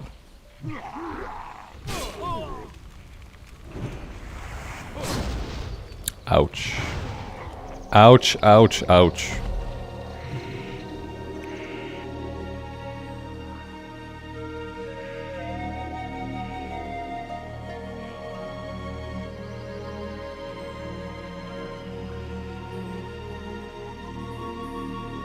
I guess all I can see is that, like, if I'm using Seal of Righteousness and I'm getting the extra holy damage on every swing, then yeah, I guess I would want like a little bit of a faster white swing, right? So I guess the logic makes sense to me that much, you know. But it's like, for me, 3.1 to 3.4, like, it's not like really a huge difference in my mind, but numerically it probably equals a certain amount of damage. It's probably very negligible. Yeah, Whitney, this area looks super sketch because it is. Yeah, it's super sketch. I'm hoping that we can kill this guy really quick and then be on to the next one. I'm not being as careful as I probably should be. I do need to get some hits. Let's go back to the hammer for this guy because he's causing us some problems.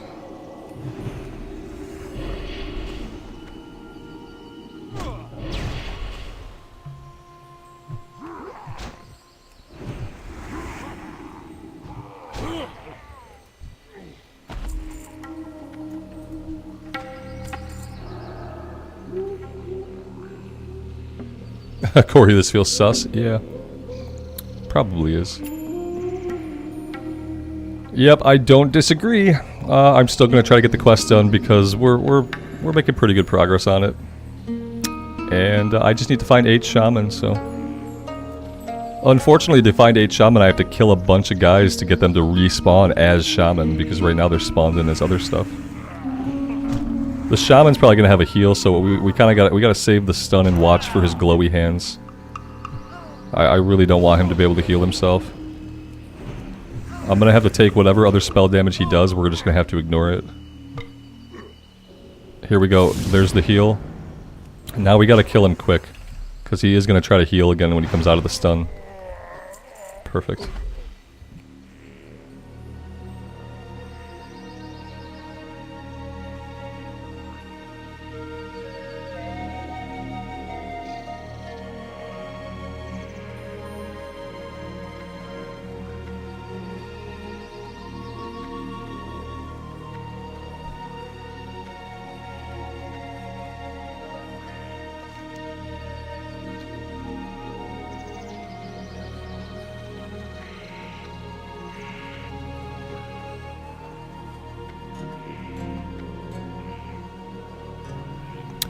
Yeah, I mean, this is supposed to be the area for shaman, and they didn't spawn any in. It's really unfortunate.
It looks like I'm gonna have to kill like everybody in the entire area, which I'm not really in for. I didn't really sign up to kill every single ogre in this area.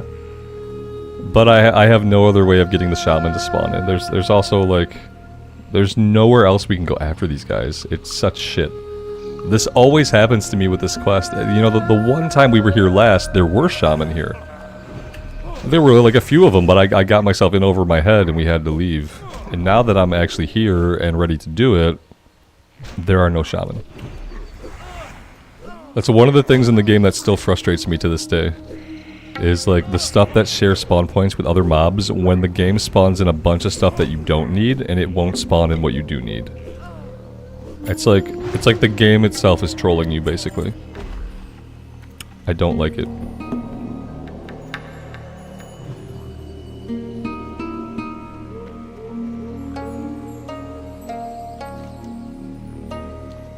Yeah, the area up here is not a big spot for them. We're gonna find they could be up there, but you're more likely to find the mage lords and the battle masters up there.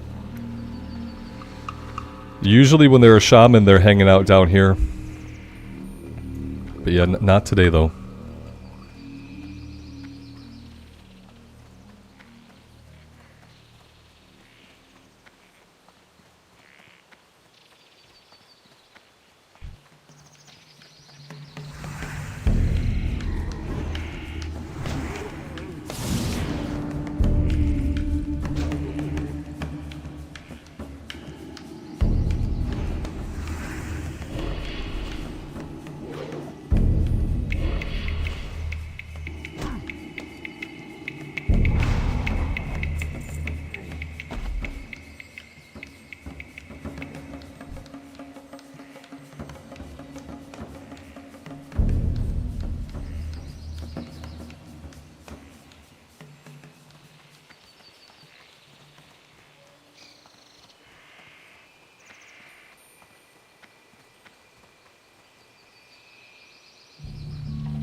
My wife just brought me some lunch. I'm probably gonna eat this soon.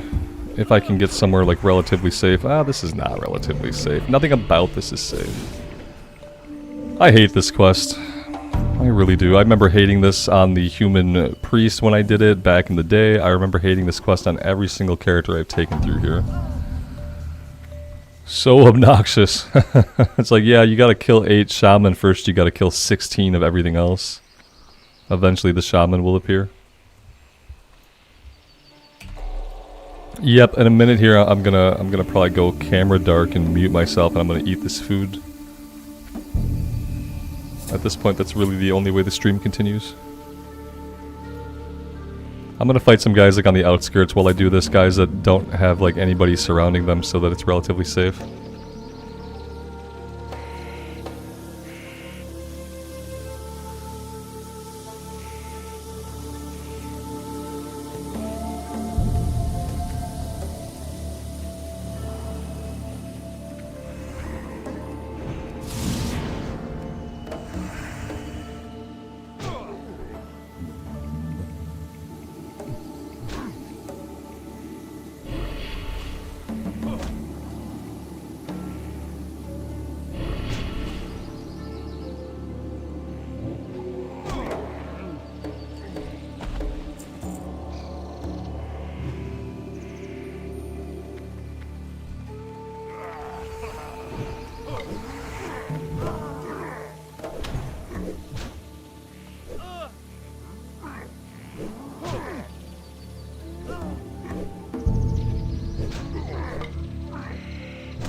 Alright, here we go. We got 2 shamans right next to each other. Basically the worst case scenario. Gotta make sure they don't pull together.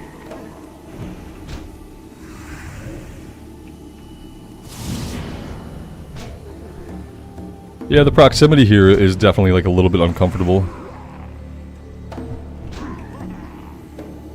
At least they don't run away.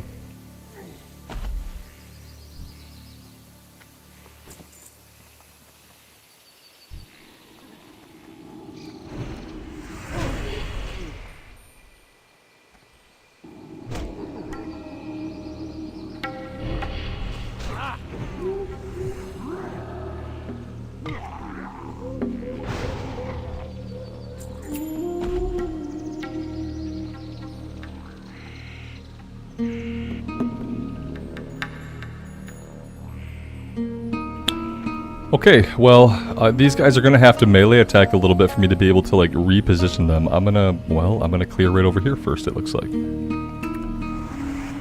They are respawning in now pretty rapidly, and at least they are dropping some shaman for us. Would have been really cool just to like be paying attention enough to have mana.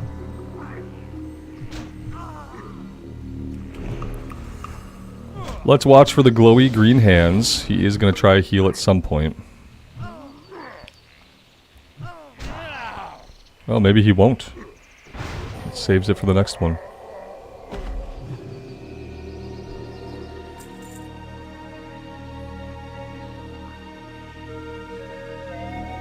Yeah, exactly, Clint. If we have to use lay on hands, like if we get to a point where we've bubbled and we have to lay on hands, then we have to leave. Yep, absolutely. Everything is safe until you have no cooldowns left, and then you're not safe anymore. I'm gonna have to kill this battle master, I think. Then again, yeah, I just don't like where he's at. I don't like where he's at. I don't even know if I can get to him. Yeah, move a little bit over here. Maybe I can body pull you.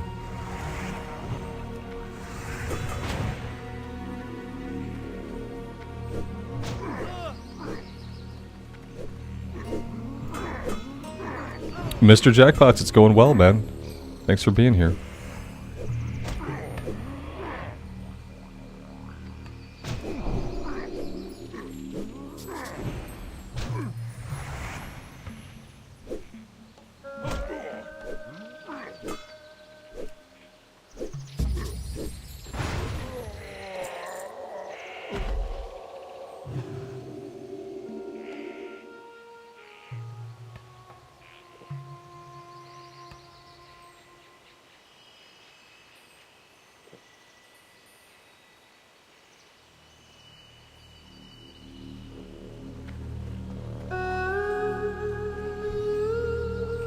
What am I gonna do with these guys?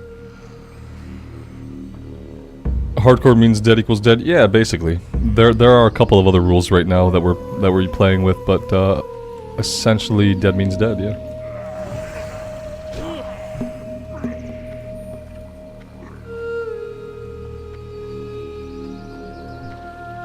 Yeah, Steven, it was leftover sloppy joes. It's like super easy to eat. And there was a pickle, but it was a sweet pickle, if you can imagine that. I'm a very fast eater. Yeah, people tell me that it's not healthy to eat so fast, but I feel fine about it.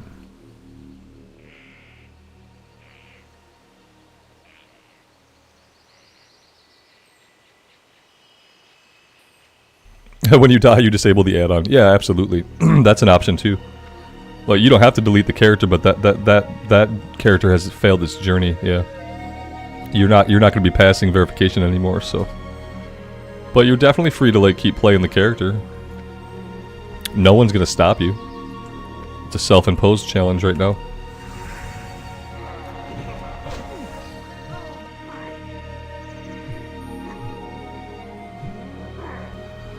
It was probably the chicken beacon. OOX22FE distress beacon? Yeah. I'm probably not doing that.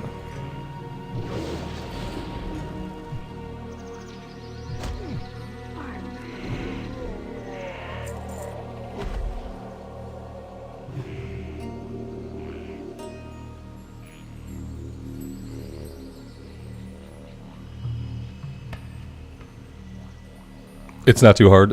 We followed around it. It spawns like enemies at us though, right? Because we have to escort it.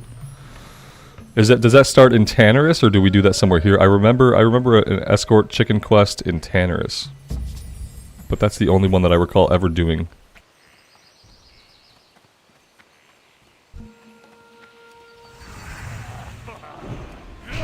Yeah, as long as it doesn't spawn like 3 enemies at us, then eventually we can go do it. I'm not a big fan of escort quests in general, but then again, you know, I can't afford to be super picky. If it's not a quest that's going to get us killed, I probably have to do it.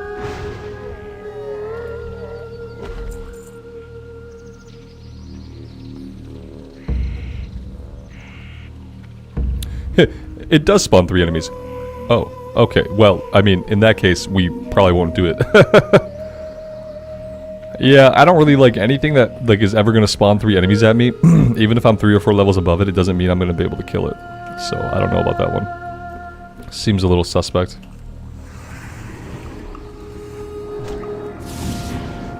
It depends on what type of enemies they are. It depends on if any of them are casters. It depends on so many things. I guess, like, worst case scenario, I can still run away and we just fail the quest.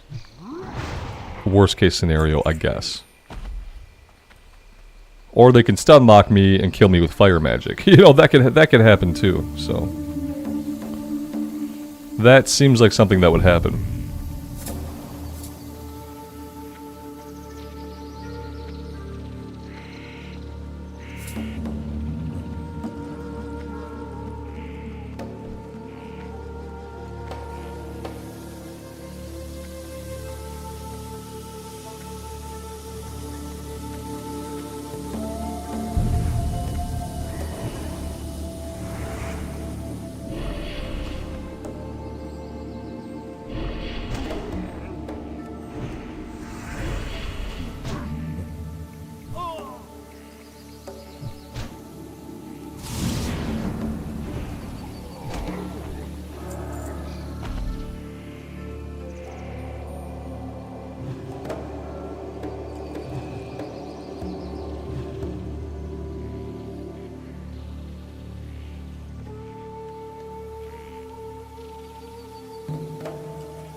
Guys, we actually got the quest done. Yep, we got the quest done. We didn't die. And now we can go turn it in for a meager amount of experience points. So that's cool.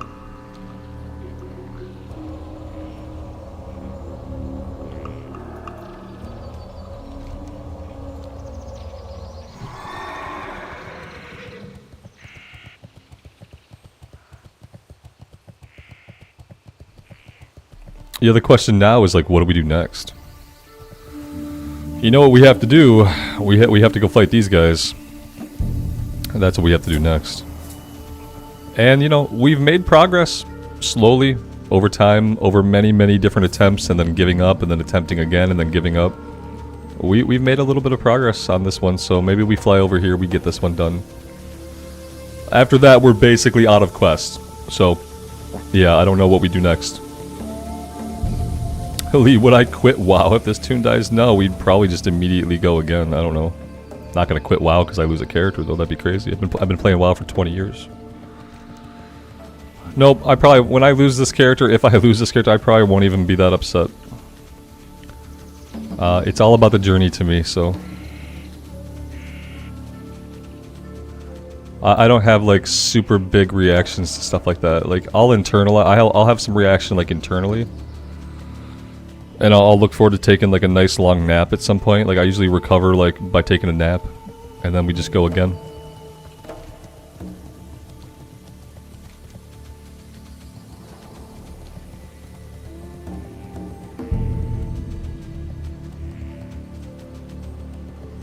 Yeah. Anything in Stranglethorn? Not really. Turn in at the Rebel camp. Yeah, there's not really a lot of stuff left in Stranglethorn for us to do. I think we have one quest for like the gorilla that we feed him giblets or something, and it spawns the gorilla. Maybe that doesn't happen in vanilla. Maybe that happens in like BC and Wrath. I could grind here Ashwin, but all these mobs suck. They're all a little bit too high. I'd rather go grind in Tanneris if we're gonna grind. I'd rather go grind on like the level 40 humans over in Tanneris. They're a little bit squishier and they don't hit as hard at this point. The yetis aren't bad either. Yeah, absolutely. Yeah, the yetis down here aren't bad. I'm kind of tempted to check out the level of the yetis up to the north. Let's run up there and have a look. You know, worst case scenario, they're level 49 and we don't want to do it. Best case scenario, they're level 47 and we can knock out another quest while we're here. We just need 10 of the item. So even if they're a little tough, as long as they don't have casters, which they're not going to because they're Yeti, and as long as they don't run, which they're not going to because they're Yeti, I feel like we should be okay. Yeah, even 47, I feel like they can't be any more challenging than the Shadow Mages for this one, because the Shadow Mages, man, they whoop us. It's bad. And I'm not looking forward to fighting them, so... Let's come up here and have a look.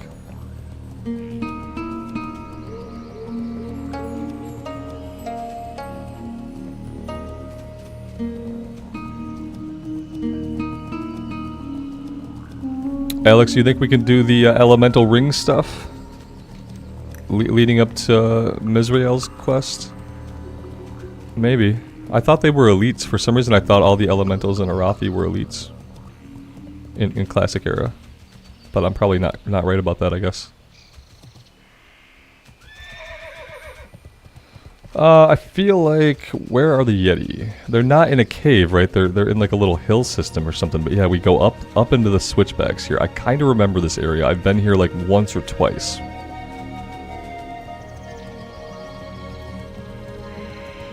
Okay, well somebody's here.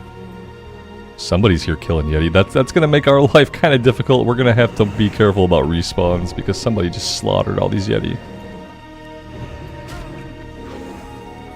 I'm gonna fight you where I don't see any bodies. And we're gonna go from there.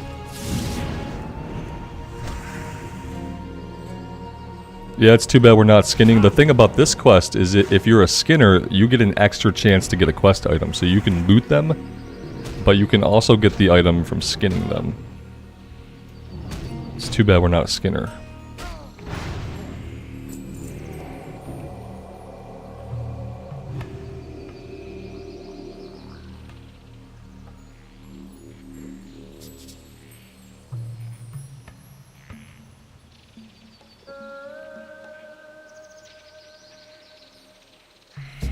fight them until I get the pristine drop. Is that going to be an item that begins a quest? Is that what we're talking about? It looks like somebody's already doing that. Like, maybe that's why they felt they need to murder all these yeti.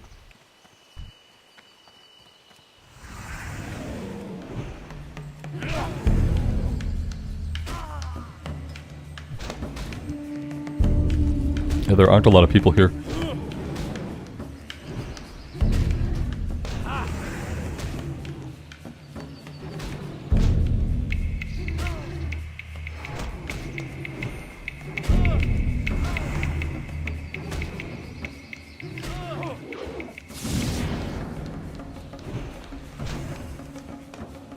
These yetis have a rage that makes them hit pretty hard. Gonna have to try to save the stun for when they enrage, just to take a little bit less damage during that part of the fight.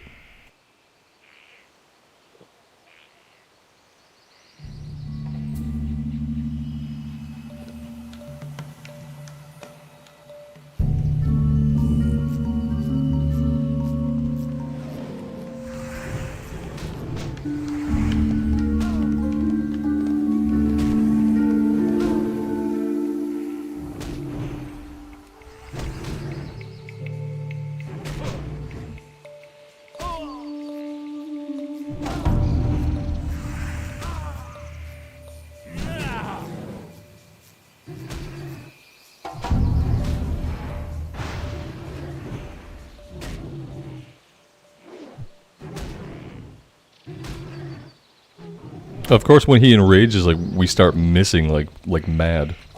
Parry, miss. All while he has like 1 HP and he's beating on us.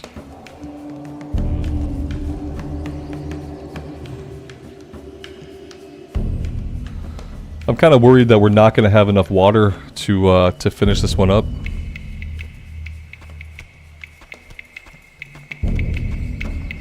That's what I'm worried about. We've got a little bit of moonberry juice. That's not going to get us very far. Scroll of intellect. Scroll of agility.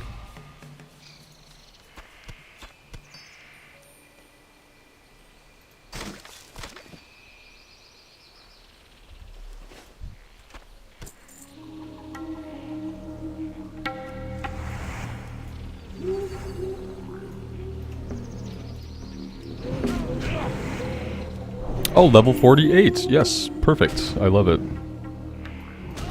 I guess he's gonna enrage too, isn't he?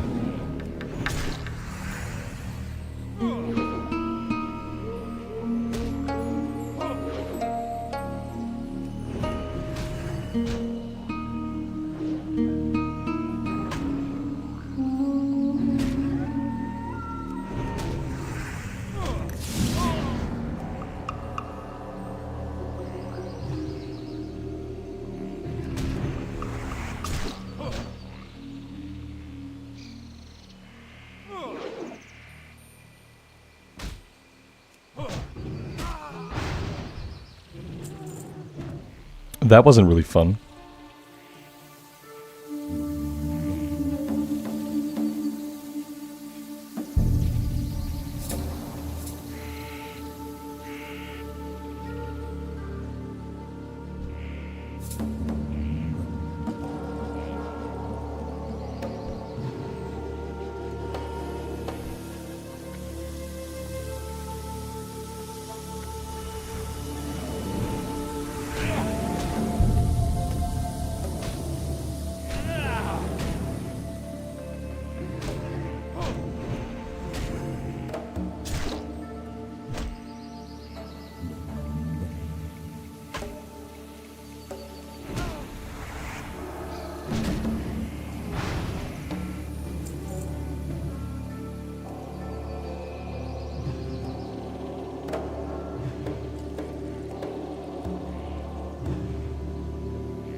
Oh yeah, we're absolutely not going back here. Although I see another player back there. He must be the one who's been clearing these guys. Level 53, Gnome Mage.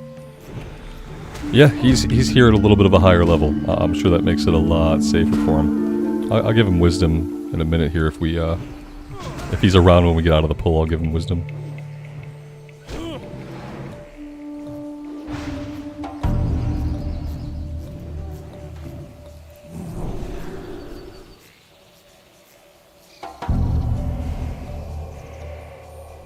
Hi Marlena, you just noticed the flag? Yeah, it's been there.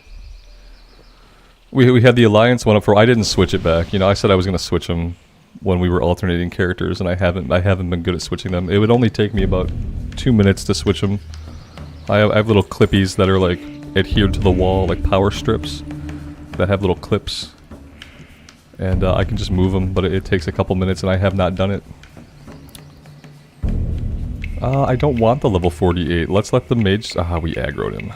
Of course we did. Of course we did. We were like one step in front of the mage. We're not looking good as far as like HP. I might run from this fight. It depends on if we get any crits or not. Oh, he's gonna help us out. He's gonna help us out by wanding. I respect that. You know, he probably doesn't want to spend any of his mana helping us out. But the fact that he'll help us out at all is like much appreciated. Because otherwise I probably would have had to run from this fight. So that's awesome. Let's see. Let's heal up. Is he passing though? Ooh, damn, and I already buffed him. That's a good question. If we see him again, I'll check. I think he took off though. Yeah, he's out of here. We run into so few people. Yeah, I should be checking them for verification. For a while I was really good about checking them, and then I just kind of stopped.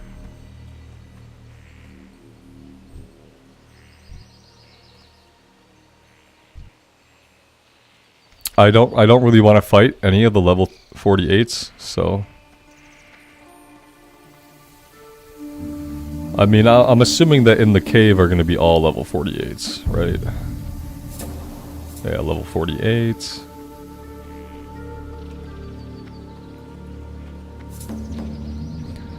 Yeah, yeah, we could come back at level 46, and then this would be a little bit easier. Well, this guy's level 47. This cave confuses me because I'm like, do the Yeti put all these candles here? Like, who's taking care of the candle situation, and why are the Yetis doing that? The Yetis have candles? They're not kobolds, you know what I mean? Maybe this used to be a kobold cave and the Yetis moved into it and killed all the kobolds. It's really all I can think of.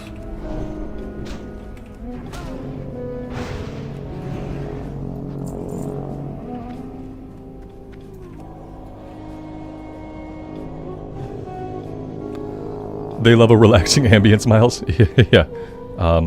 Yeah, that's probably it, actually. I think the skulls are the skulls of unwary hardcore adventurers who have come into this cave and then never come out again, actually. I'm pretty sure that's what it is. Every hardcore character they've killed is right there in those piles. I'm not super digging this fight. I think that we might come back and finish this one another time. That's kind of what I feel like. Tentris, good afternoon, man.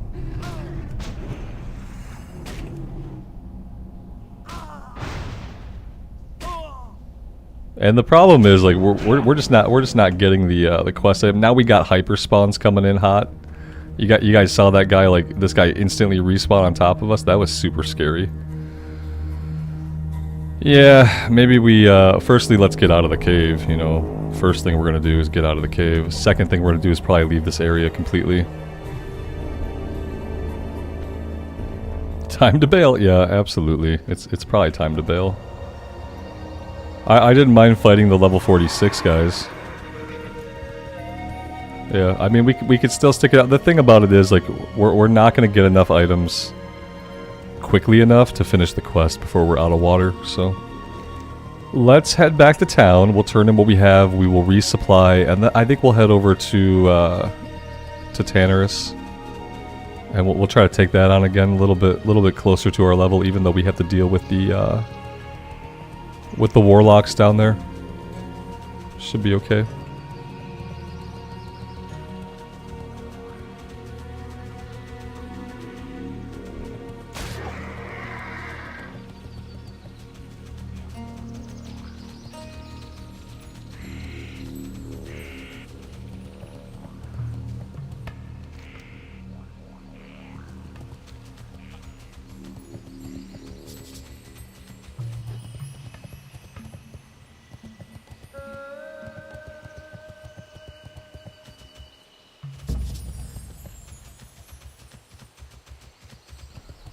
And we did just miss the boat, so we will be swimming across. If you miss the boat like this, it's 100% better just to do the swim. It's going to be a lot longer waiting for the boat.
So now there's the boat heading back, and yeah, we're gonna get to shore like long before it even docks back at the other side.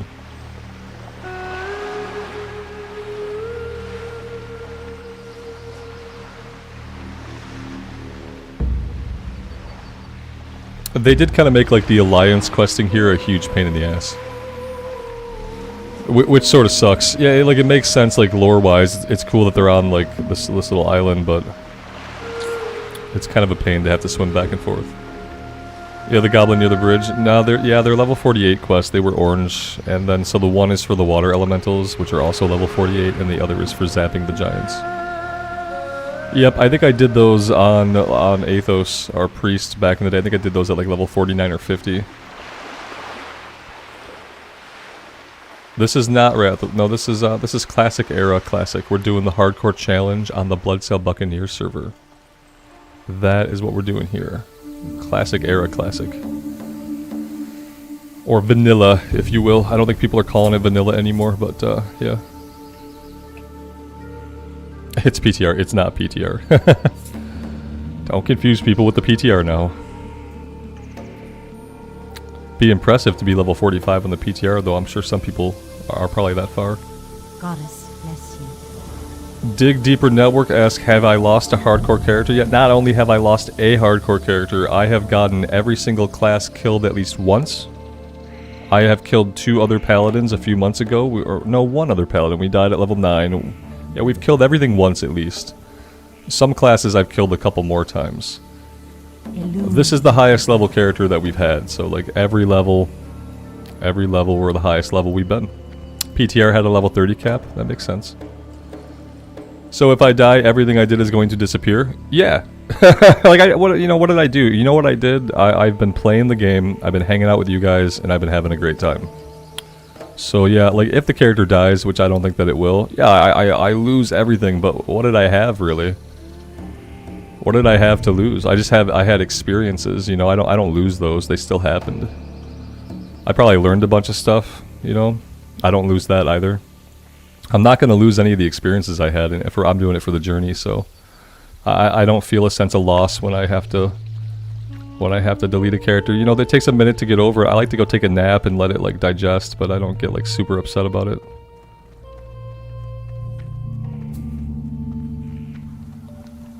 Are there people who raid in hardcore? Or raid in ICC? I don't know why I read that as an H.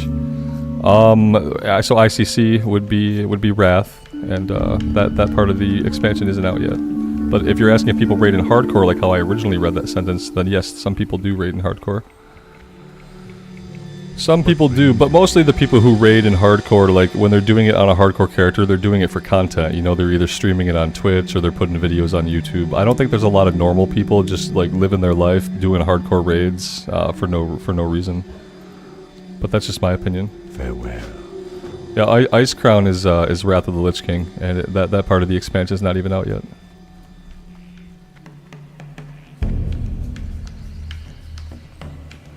Yeah, and I've been playing the game for 20 years, so I've played lots and lots of characters at this point in my life. So when a hardcore character dies, like, yeah, it sucks. But I don't feel like super put out by it. Everybody's different though.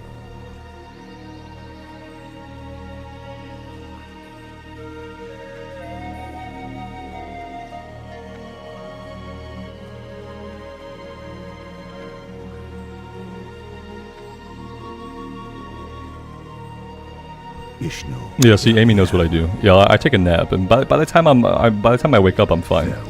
By the time I wake up, I'm ready to create another character and go again. So that's how it works for me. And I don't typically have big reactions to. I usually laugh. Usually, the first thing I do is laugh, because when a hardcore character dies, I mean, it is kind of funny sometimes. But that's about it. Okay, let's head over to Tanneris. We're gonna go take these guys on. Ishnu Allah,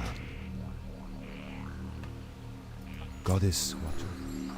And I can basically nap on command, which is great. If I lay down and I tell myself like I'm about to take a nap, I can usually be asleep in like a couple minutes. My puppy will come lay with me, and like he'll bring a chew toy up, and he'll lay there, and we'll take a little nap. The elevator death was probably the worst. At that point, that character was the highest level we'd gotten to level 25 on the priest, and I really liked the priest a lot, and I started to think like the priest is basically like invincible. And then we fell down the elevator shaft. And I wasn't even recording it at the time. That was when I was just doing the recorded series, and I had not even pressed record for that day. That's what made it even worse. I didn't even have content out of it.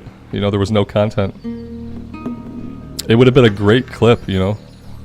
Because the episode would have lasted 2 minutes. It would have lasted me walking to the elevator and then me dying on the elevator.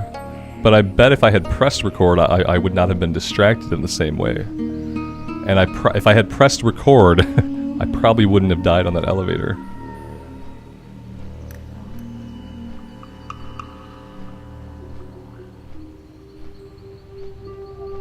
Yeah, Emre, the game is designed to get you killed. Absolutely. It's not a game that was ever designed for people to try to play with one life.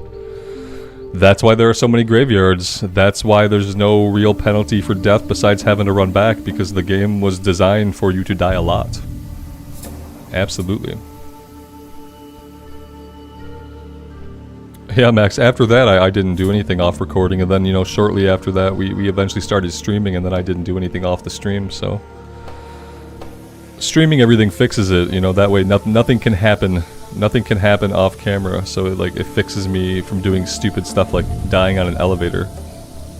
Now every time I approach an elevator, like, I'm conscious that you guys are observing, so I'm like a lot more careful about my elevator usage. So yeah, streaming hardcore solves a lot of the problems that I had with keeping a hardcore character alive. A lot of the problems I had with keeping a hardcore character alive was like just my abject stubbornness in certain situations. Which when you're playing alone or in a vacuum, it's easy to get really stubborn.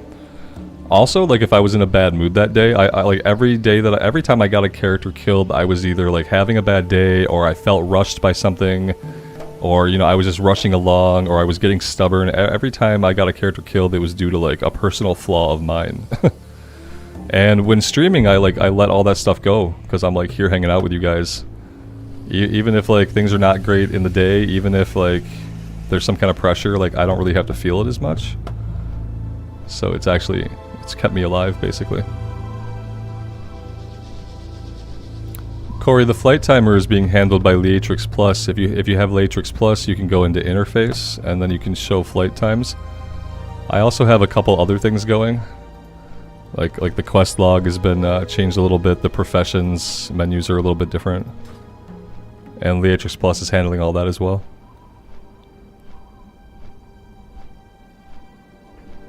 Yeah, Pallies can live. You got a few tools. You got a self-heal, which is good. You can heal yourself. You can bubble yourself with a couple of different abilities. You got Lay on Hands that restores all of your HP. So yeah, it's a very survivable class. So is a Priest. Priest has Power Word Shield, and that helps him be pretty survivable. Especially like when you have to run. The thing about hardcore is like, you have to run away a lot.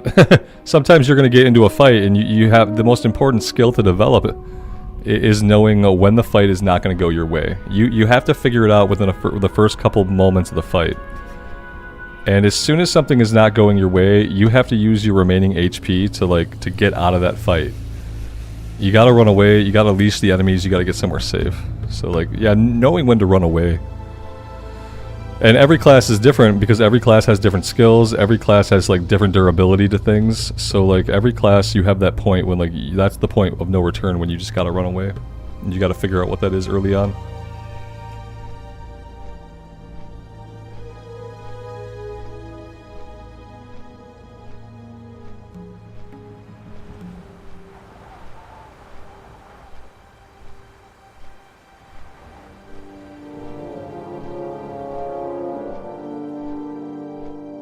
Yeah, or you don't run away, and you do what I did when I got the mage killed. Yeah, you stubbornly go into the same building 4 times, you have the same exact thing happen, except one time you die. That was another good example of, like, had that character been on a stream, like, there's no way I would have went back into that building 4 times. That was just me in a vacuum, getting stubborn, getting antsy, and, like, just wanting to, like, push through it. And wanting to push through that bit of content was, like, the exact wrong thing to do. And you know what it was too, is like in the recorded series, I was less willing to grind. You know, I didn't want to just be standing there by myself, silently killing enemies for an hour. Even though in hardcore, like sometimes you have to grind. We've had to do it. It's something you have to do. And I was just really resistant to the idea of like in the recorded series, like just grinding like that. And I didn't want to do it off recording, so I just didn't do it. And then I kept pushing on content that was bound to get me killed. Let's stock up. We didn't get any water, so let's go do that before we head off here.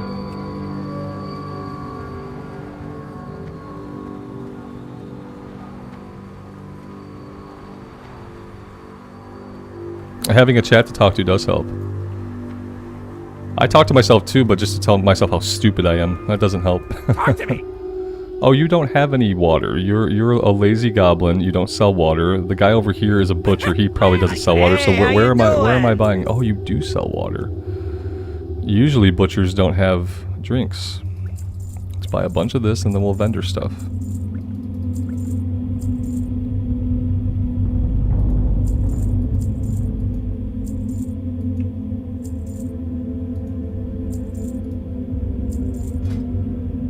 I could make some bandages. I'd like to do that when we have like actual ability to skill up if we're gonna do that, so maybe I'll hold them for now.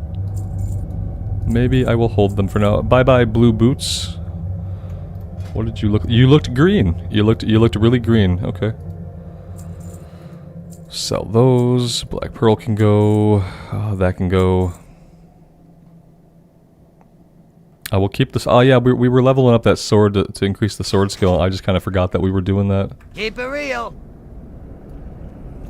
Where do you get bags? We got a lot of ours either from like drops, like enemies would drop them, or we would get like quests that would have them. These specific ones, I don't remember where we got them from. Ooze covered bag we got in the wetlands, I think. The Night Watch bag must have came from Duskwood.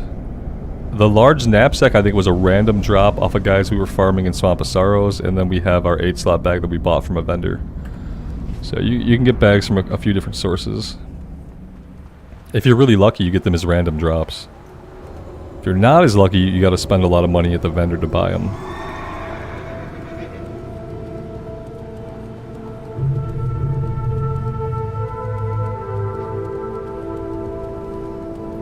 Level 45 character in hardcore must make you feel incredible. No. I feel okay about it. I'll feel incredible when I get a character to 60, you know. I am addicted to World of Warcraft, but I don't get hung up on just like one character. I've played the game so much that like I get into my characters, but I'm like I can go play something else too. You know, we have a Warlock going as well. For when this guy needs rested experience, we go on the Warlock on the Horde side. And she is level 15 right now, I think. Yeah, the same thing. When I hit level 60, I am also going to go take a nap. Yeah, like my reaction to hitting 60 or dying is going to be like exactly the same reaction. Like when I hit 60, I'm going to go sleep.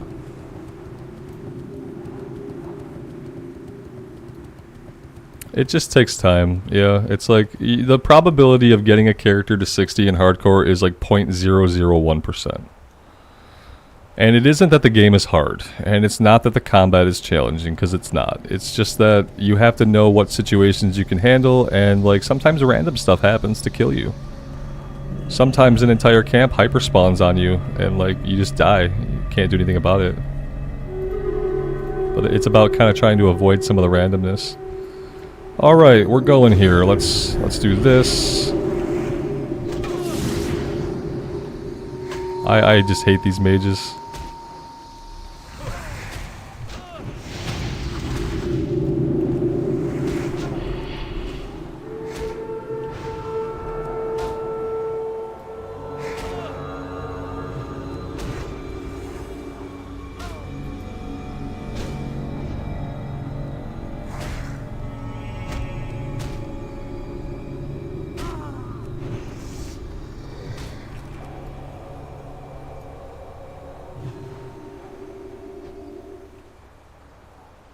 Yeah, they should be more doable, but man, it doesn't feel like that, though. It doesn't feel like that at all.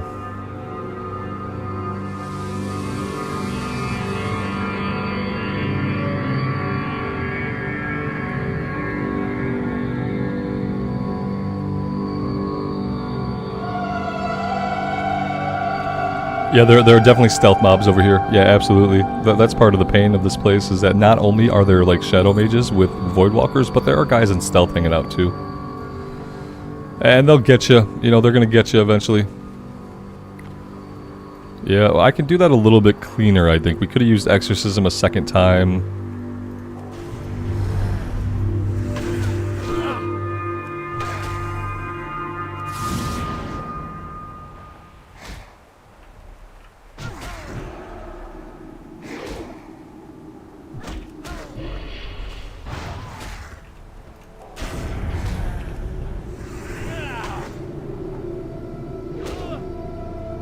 That was a little bit better that time. It was a little bit less scary. Zone 6, I'm doing well. How are you? Thank you for being here. Emery, this is the Bloodsail Buccaneers server, which is a US server, so whether you're in the US or EU, you're gonna do the hardcore challenge on either the Bloodsail Buccaneers server or Hydraxian Waterlords over in the EU. And that's where folks are doing the hardcore challenge these days.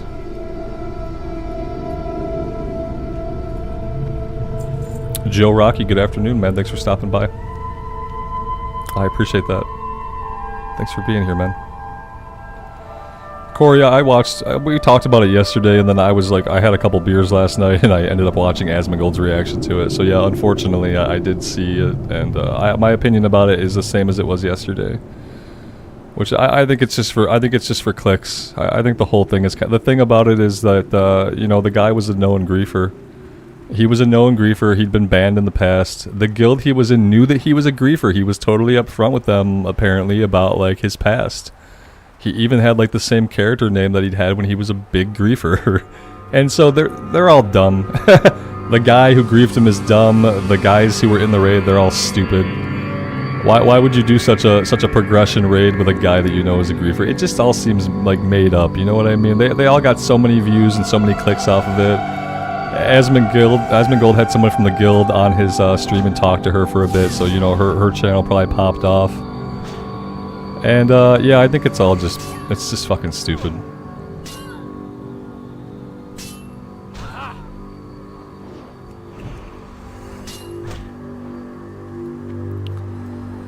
Yeah, you know, and it doesn't matter when they found out. The thing is, like, if you know a guy's a griefer and he admits it to you, and then you say, okay, man, that's cool. You can be in our guild, but you're not gonna come to the raids. Like, it's pretty obvious. Even if you like the guy, and you think, you know, everyone deserves multiple chances. Yeah, sure, I get it, but don't bring him to your raid and expect him, because when you're a griefer, that's just what you like. That's just what you like. You're not there to get gear. You're not there to progress. You're a dude who's playing 300 hours of WoW a week. You know, you're probably in your mom's basement still at the age of 45. And what you found out about yourself at some point was you get the most joy in harming other people's gameplay experience. At some point, dude found that out about himself. And that's not going to change about a person. And to put yourself in a position where you're going to raid with somebody like that, you know, you get what you deserve. But the stupider thing to me is that here's this take on it as well. If you're a bunch of people who are legitimate hardcore players and a griefer intentionally kills you all, just ignore it. It's a fucking self-imposed challenge. Kick the guy out of the raid, come back to the raid, do the boss again. It's a self-imposed challenge anyway. That's the stupidest thing about all of it. It's like the guy clearly, whether he decided it that night to do it or he planned it for years in secret, either way it was intentional. So you kick him out of the raid, you kick him out of the guild, and then you go again. It doesn't have to be drama. It doesn't have to be a clip on Asmongold's channel, but it is, because that's what drives clicks. It's all for publicity. They get to they get to do whatever they want with their characters because it's a self-imposed challenge. Absolutely, yeah. They don't delete them. The characters are fine. Like, those individual people have to decide. Like, yeah, you just decide to keep playing the character, right? You get the guy out of the guild and you move on with your life. It's it. That's all you do. It didn't have to be anything. You know what I mean? It didn't have to be anything. They could have been like, damn, he griefed us. Okay, eject. Okay, let's try it again, but for real this time. You know what I mean? It'd be fine. But it's more dramatic. If you make it more dramatic, it's going to get more attention. So, obviously, it has to be, like, super dramatic.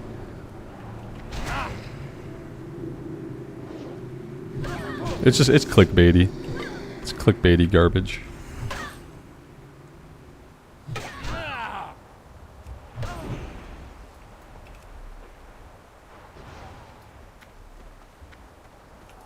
Yeah, I mean, either way, dude's gonna make money off of it because he's gonna get just money from subs, money from ads. For anybody that like tuned in, watched his channel, or watched the VOD afterwards, or watched the clips he's probably put out since. Yeah, it's all just. But the people in the guild's kind of the same thing. Any of them who have channels, any of them who stream, like, they're gonna pop off too. So, just from the publicity.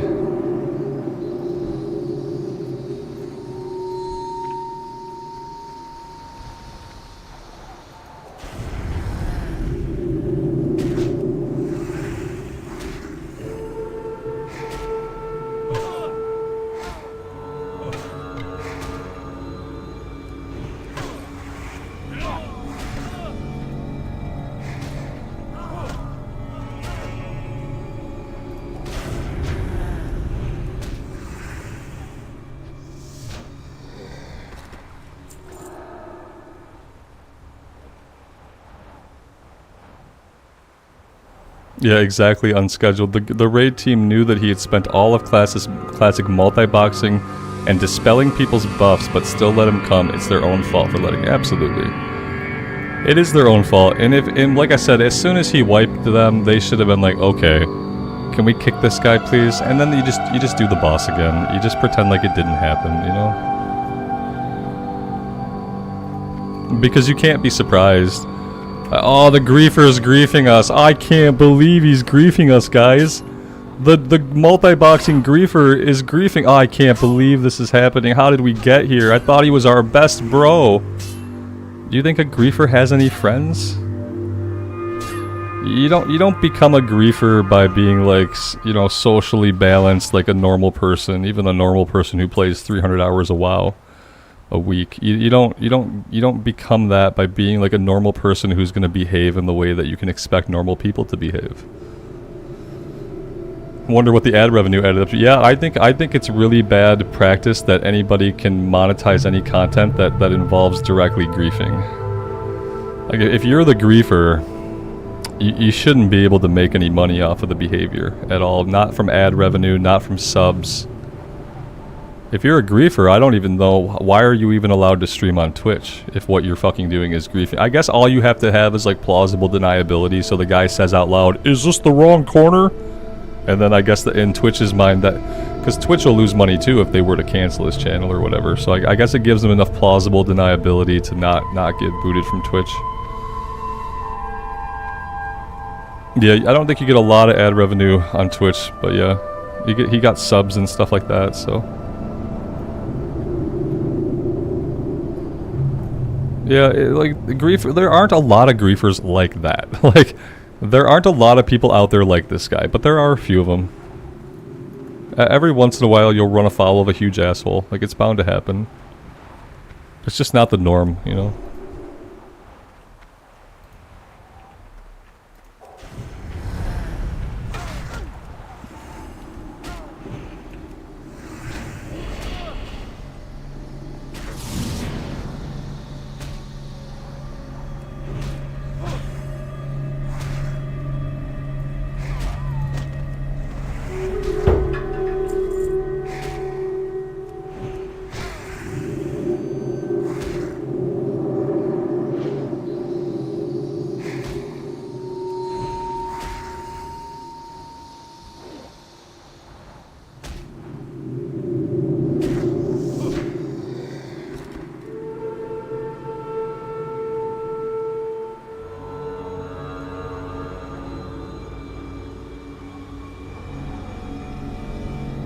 Marlena, have a good rest of your day. Thanks for stopping by.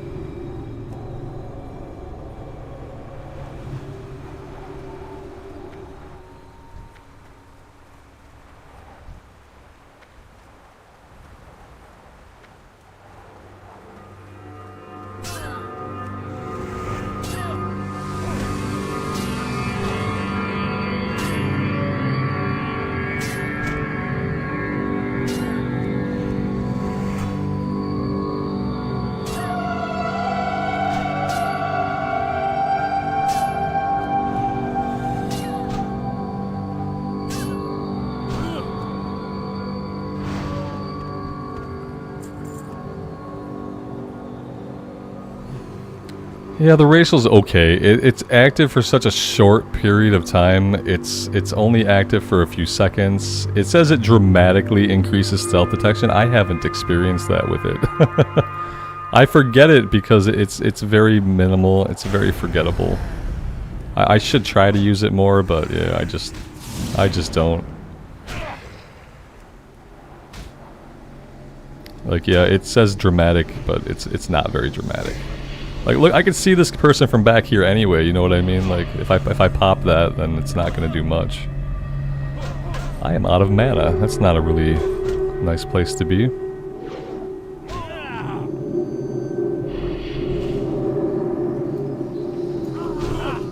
That was a nice crit, though.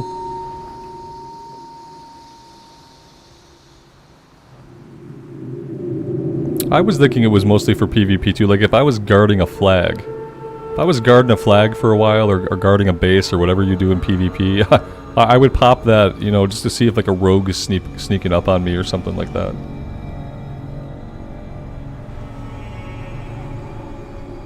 Okay, so what do I need? I need one more assassin. Okay, awesome. Yeah, we're almost done with this one, surprisingly.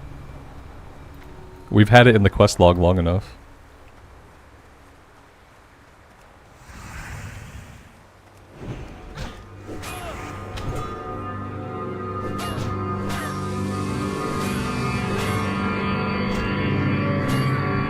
Yeah, James, it's gonna be a while though, man.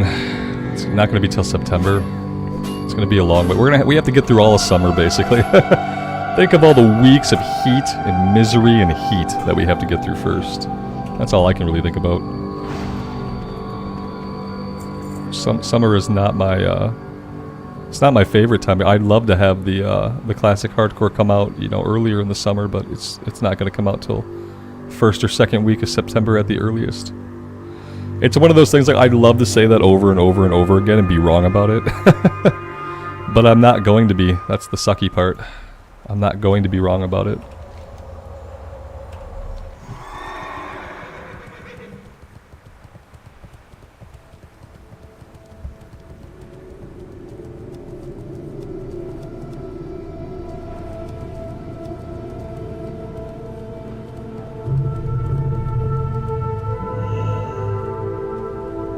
All the things we've been through in a level 41 hyena dismounts us. Amazing.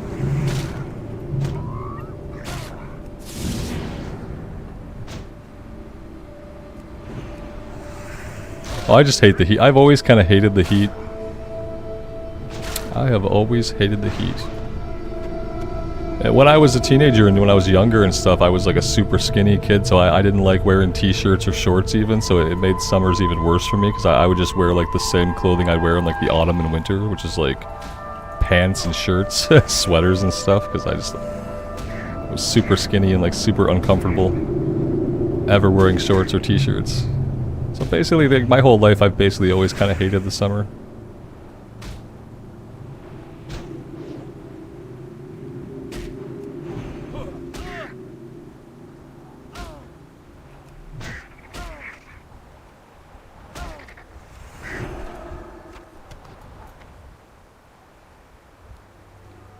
Johnny, good afternoon, man. Thanks for stopping by. I appreciate you being here. I hope you're doing well today.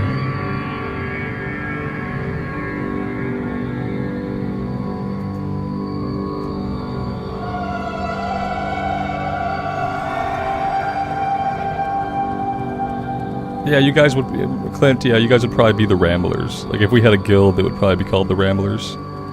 I don't want the guild to imply my ownership over it, but I think the Ramblers is an okay name. It's 103 degrees there, Johnny. Jesus, it probably feels a lot worse than that even. I can't complain too much about it because here in southeastern Michigan, it has been mild compared to how it's been in a lot of the country. I'm incredibly lucky that we don't still live in Missouri, where like, yeah, it's probably 103 in Kansas City right now. It probably feels like 110. So I'm actually really lucky to be where I'm at, because I understand that most places in the country now the heat is completely off the chain. And I am not down with that. A retail guild? Probably not, because I don't play enough retail. If one day comes where I like play a lot of retail and I really love it and I'm really into the end game, then I'd love to have a guild in retail. I'd love for someone just to bring me into their guild in retail. Like, I don't want to run a guild. I would rather be in a guild in retail than to run a guild, because I'm not a good retail player. Whoa, what is this? Oh, this is not something we can do, right? This is I got super excited. Either way, we don't want either of these items. Is this a Zul'Farrak quest? It must be. Have a good one. Oh no, James, I'm ungilded, man. I don't have friends in the game. Yeah, I don't play with anybody when I play retail. I play solo. 104 in Oklahoma. It's miserable everywhere. 112 is what they're saying for Sunday, Johnny. Oh, Jesus. So you're off to Monterey and a high of 67. Yeah, that sounds like you might get to live. Yeah, because the other temperature doesn't sound like a living human temperature. Handle with care. What is that? Handle with care. Root Theron Village. Yeah, why not? We'll pop it into our log. Maybe one day we'll be at Root Theron Village. Maybe not. Guys, I don't really have a lot of other stuff that we can do here right now. I can't even really... We can try to do the Thirsty Goblin. And we might be able to do the Thirsty Goblin. We can do the item and then we can run away before the enemy spawns. Shadow Parker, thanks for being here, man. What's up? I appreciate you stopping by the stream. Alright, let's jump out this way. We are headed all the way over here, and what we're going to do is we're going to plant a little item, and then we're going to run away before the Silithid spawns that the item is going to spawn him, but we don't have to fight him if we're quick.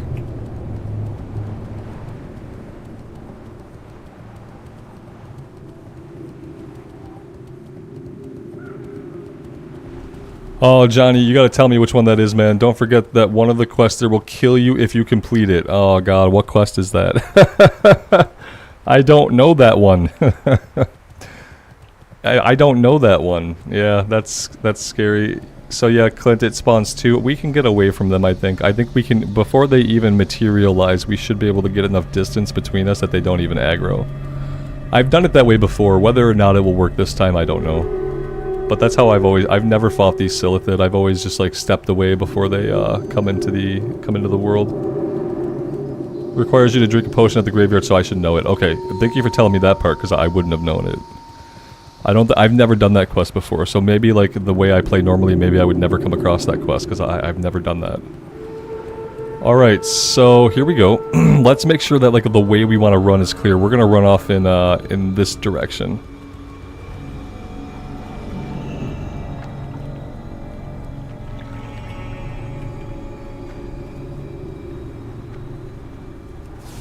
Okay, well we didn't get away before it spawned, but we're gonna be fine.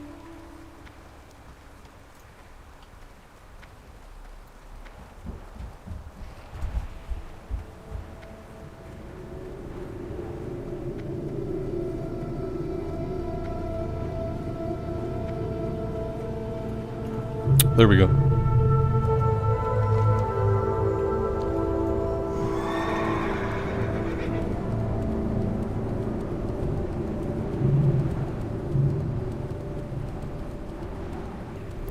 Yeah, James, when we do the official hardcore servers, if I can get 10 people online in the same place at the same time, then I'm gonna do a guild for the official hardcore servers.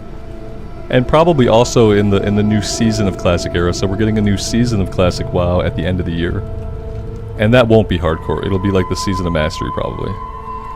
And I'll probably do guilds in those places if I can get 10 of you guys online in one place at one time. A lot of people who like hang out at the channel, like some people hang out when they're working, some people just kind of watch to chill. A lot of people either they don't play the game right now or they don't play the game during the times that I'm playing the game. So like it might not be like super easy to get a bunch of people who are interested and also can play during the times that I play.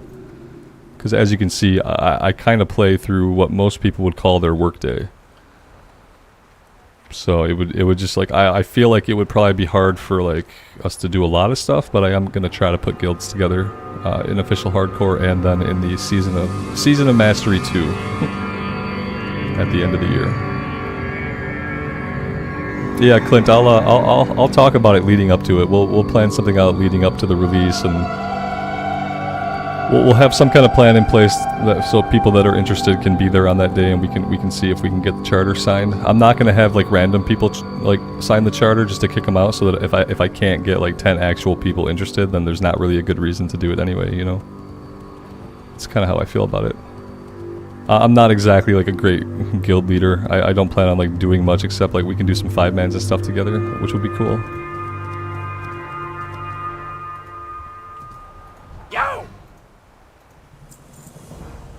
Noxious Lair. Yeah, we're probably not ever gonna be able to do this. I'll take the quest.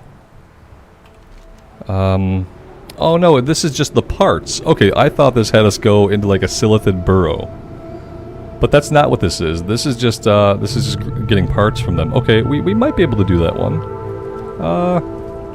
Let's go see what level the guys are at. Let's go see what level these guys are at. And then we'll kind of make a decision on. I'd like to get 46 today. We got 2 bubbles to go. I think we can do it, even if we just grind on some things for a little bit. We should be able to. The tunnelers are level 48 and 49. Well, gosh darn it! Why is the quest the level that it is? Level 47. I'm gonna head out there anyway, and we'll take a look. Yeah. Do I need the tunnelers though? I can kill any of them for the parts. So maybe if I just avoid the tunnelers. Yeah, there's also, are the tunnelers the one that spawn like the little bugs? Because one of them spawn like the little annoying bugs that are hard to target. And they're just kind of like hitting you the whole time, you know? Let's go see. I'll look for guys that are like lower level, and we'll take it from there. We need 5 parts, and when you need 5 items in Classic, it means the drop rate is going to be abysmal, so... The tunnelers were like the ones chasing me. Okay. Yeah, I definitely don't want to fight those guys. They looked pretty armored and like pretty beefy. Alex, you almost died there? Shit, you were on a warlock. I'll be careful. I always say I'll be careful. I'll be as careful as I can be. If it looks bad, we'll run away. We won't do it, you know. The wasp are the safest. Okay. I'll try to prioritize the flying ones.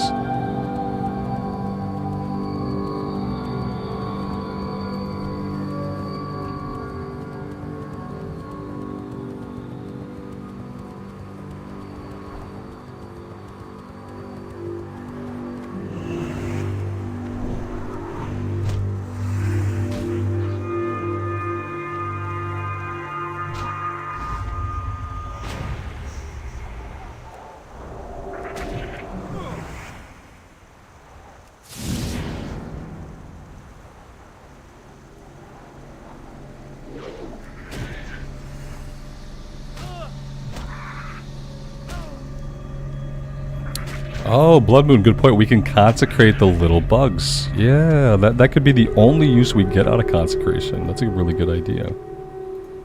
Because I had to stop using it because it was just too much mana drain. It wasn't worth it. So yeah, let's. Oh, that was not what I wanted. Let's pull rank 3 out.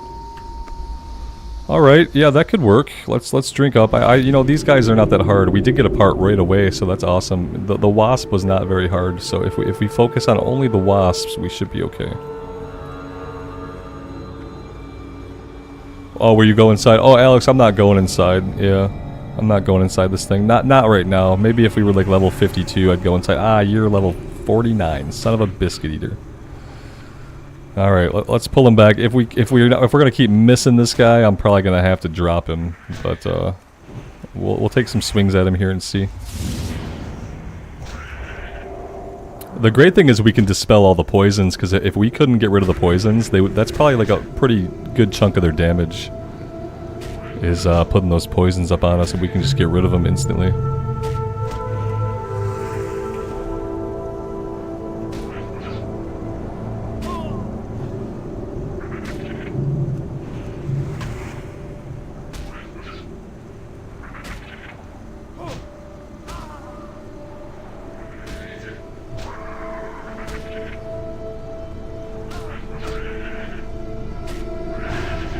Yeah, his physical damage is like non-existent, basically. Not against the armor that we have, at least. I'm sure if he was hitting somebody else, it'd probably feel different, but... He's hitting a pallet. We even have a few pieces of plate on us, so... Yeah, he's not doing a lot of damage to us.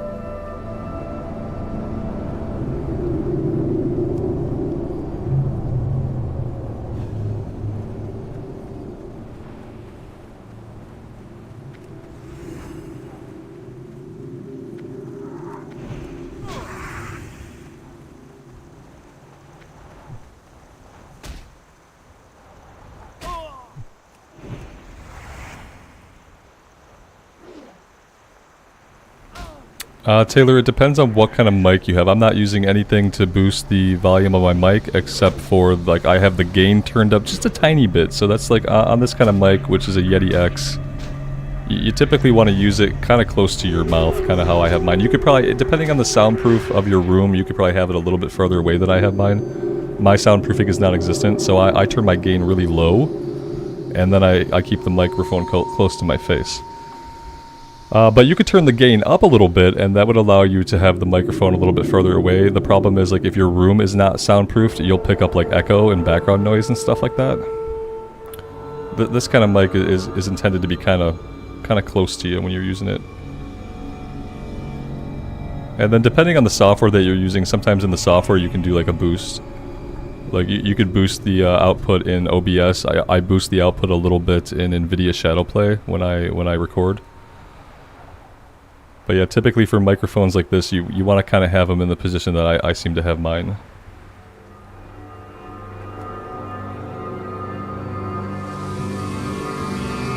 If you watch some of my like older stuff, you could tell that I have the microphone further away from me, and I'm relying on soundproofing that doesn't exist, and so it sounds farther away, it sounds a little bit hollow and a little bit tinny. I don't want to go after that guy. Let's go this way. We'll kind of run a circle around the place and see if we can pick up any more of the flyers. I see some back here, but I don't think I'm getting in there to fight them. Yeah, all these guys are level 49. That's going to be a no-go. Let's do just like a full circuit of the outside.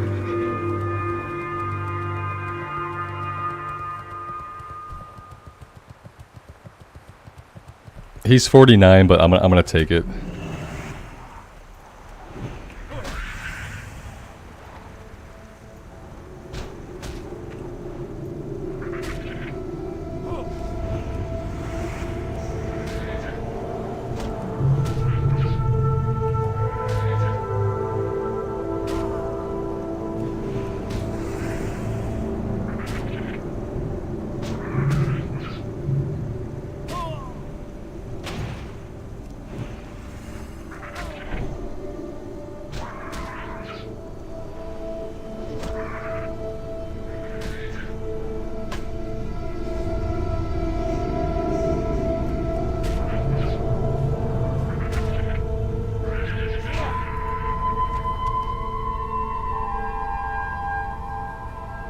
The swarmers are the ones that spawn the ads. Yeah, I have no interest in fighting any of them.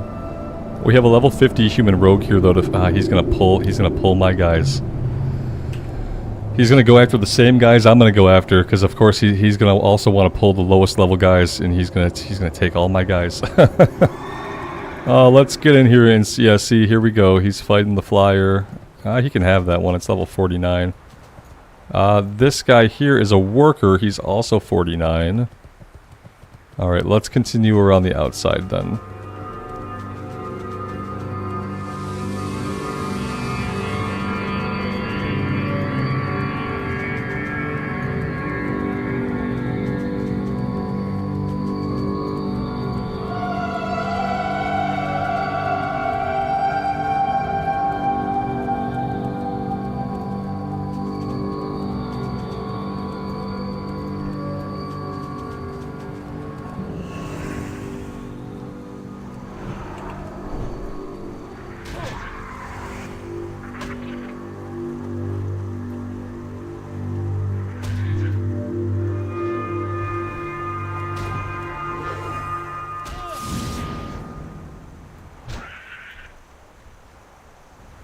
The workers aren't too bad.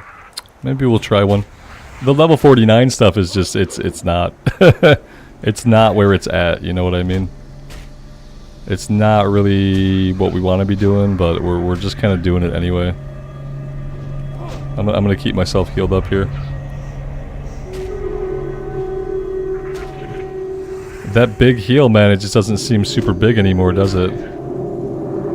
Especially fighting these guys.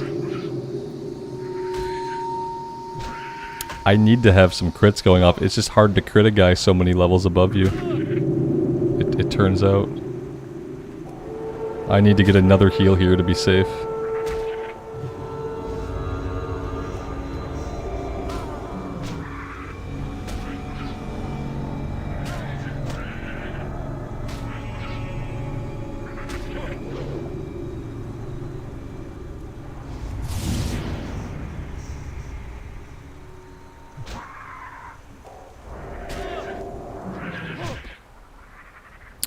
That was a close one. We almost had the lay on hands.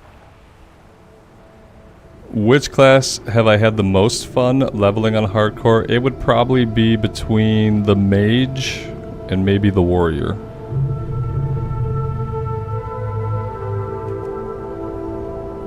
Alex, it was painful to watch. Yeah, I get it, guys. It's not the best.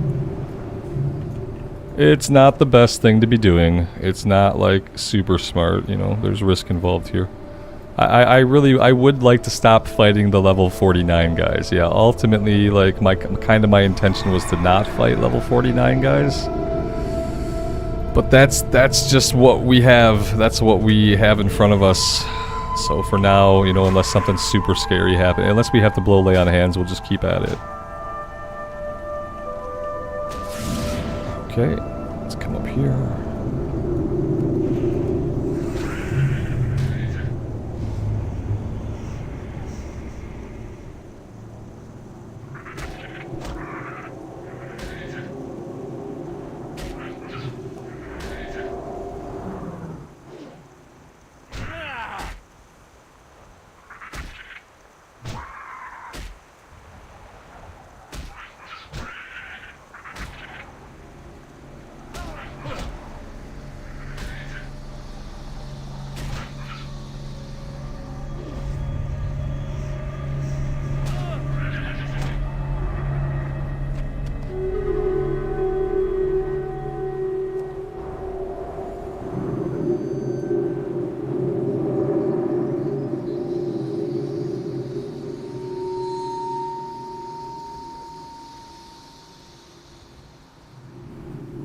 The drop rate's actually been really kind to us. I shouldn't say that because it'll jinx it, but yeah, so far we've had pretty good luck. Yeah, one more, so like 5 more bugs. Yeah, because we got it 100% like a lot of the time, yeah. That's okay. Let's give a little look around. We'll see if maybe we can find somebody a little bit lower level. It just doesn't seem like there are going to be many besides the ones we already fought. Here's a level 49. Yeah, it seems like back this way they're all going to be level 49s. Maybe I should run back to where we kind of started at. Maybe some of those guys will have respawned by now.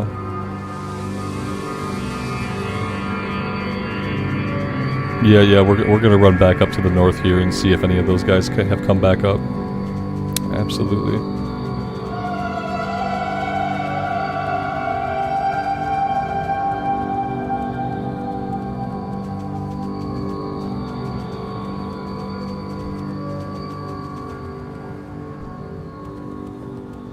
I'd love to get to that guy. I'd have to fight the Swarmer, and I'm not gonna fight a level 49 Swarmer.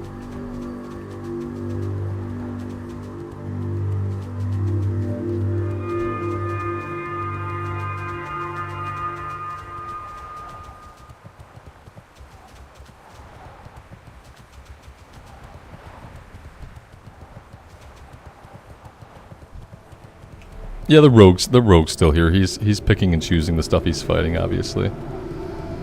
Let's come along the other side here. We'll come down this side and see if we have any better luck. There's somebody in here. You are level 48. You know what? I'll take a level 48. Absolutely.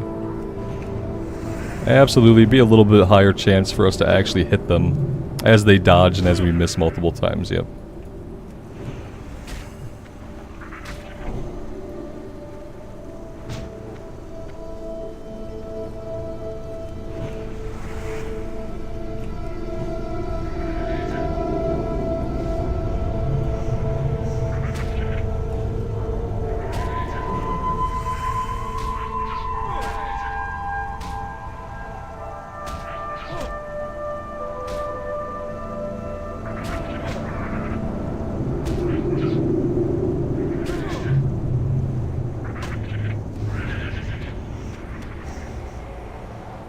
Hey, we finished the quest, so...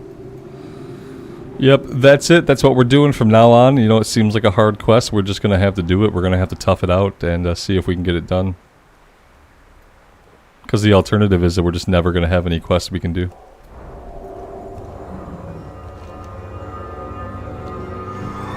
Let's go turn it in. Maybe this will get us level 46. It's possible.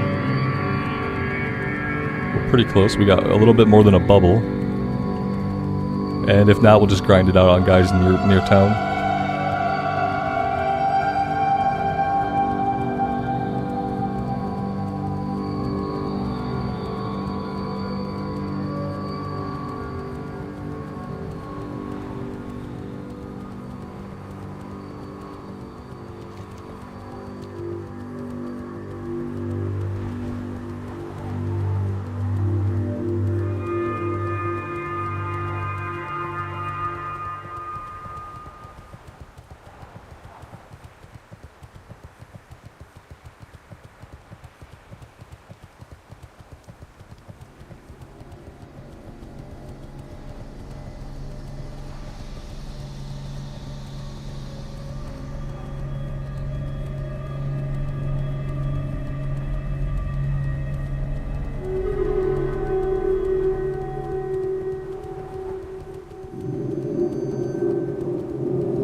Time is money, friend.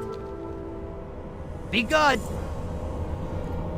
That did not get us there. That's how much experience you get from doing an at-level quest. You get half a bubble. Think about that for a little bit. You get half a bubble. You did a hard-ass quest. Almost died a couple times. You get half a bubble of XP, which is basically nothing. We got basically nothing for doing the quest. Awesome. This is why we can't play this guy without rested XP. Because like 80% of our experience at this point is coming from kill experience, it feels like. So very little of it is actually coming from turning in quests. It's really crazy. Yeah, you're right, because if they hadn't dropped Clint, to your point, we'd be out there grinding on those guys, and then we would have dinged out there. It would have felt like a lot more fulfilling. Instead, we got the objectives right away. We came back, we turned it in, we got nothing. It feels bad.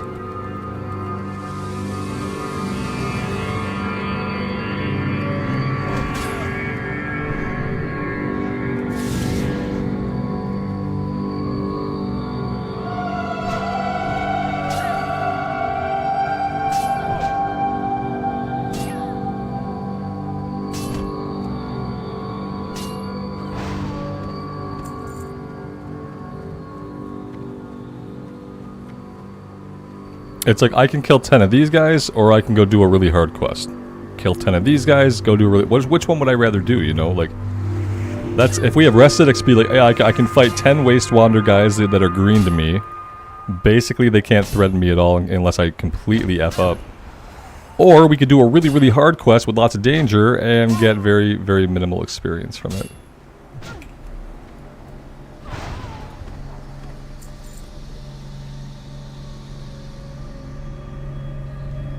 We're gonna have to find another grind spot, like, for next time. Like, cause yeah, we don't have a lot of quests to do. We're gonna have to find somewhere that we want to grind, somewhere that, you know, the enemies will preferably be yellow, but they won't be super hard. Maybe the first Yeti and Feralas, that might be an okay spot for us to grind. Not the higher level ones, but the lower level ones. They're not super dangerous, but there are a lot of them, but they don't run. And they don't call for help. So that could be an idea. Because we're going to have to do something. We're going to have to grind somewhere.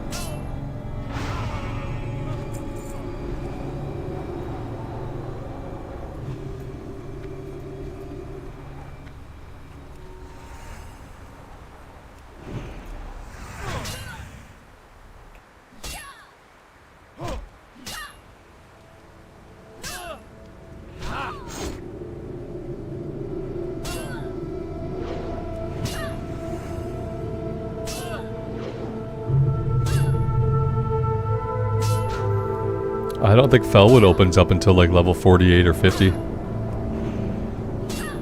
We can check it in a second here.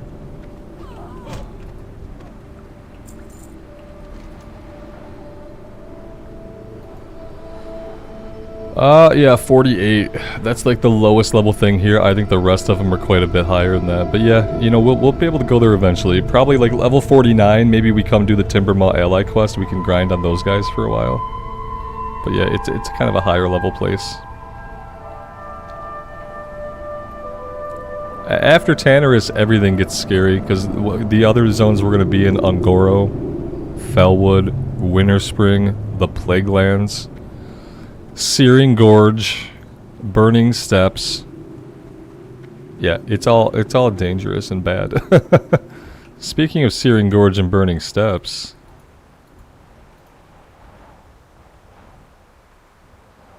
yeah, I know where those zones are at. Yeah, totally. I have no idea where those zones are at. What in the heck? Here we go. Burning Steppes, way too out level. What was the other one? Searing Gorge is north of Red Ridge, isn't it?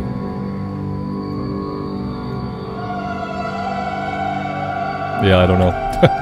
Apparently, to this day, I don't know where the Searing Gorge or the Burning Steppes are really at. The Blasted Lands, I don't think there's a lot to do there.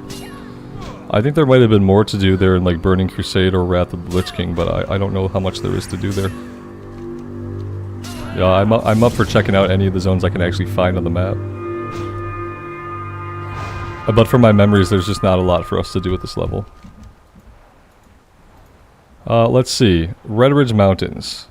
Burning Steps. Okay, yeah, we can't do that yet. Blasted Lands, though. Hey, well... Oh, yeah, so like at level 50, we'll have a lot to do. I remember these quests. We run around. We have to fight all the wildlife, basically. This will be a good place to be at, like, level 51. Absolutely.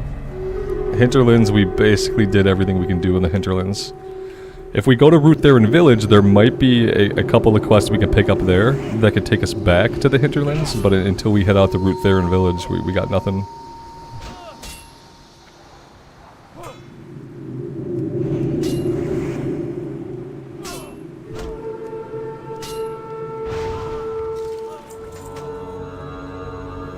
Hey, there we go.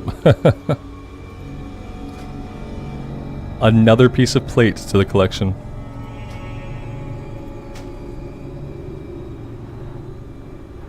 That's awesome. So we've got helm, we've got shoulders, we've got gloves and boots. So we need waist, we need pants, we need chest, we need bracers. We need like a few more pieces. But that's awesome, and it looks pretty cool too. I like that. Now we just need to get a matching chest piece. What am I planning to do after I hit 60? I'm going to take a nap. That is what I'm planning to do when I hit 60. I am going to sleep.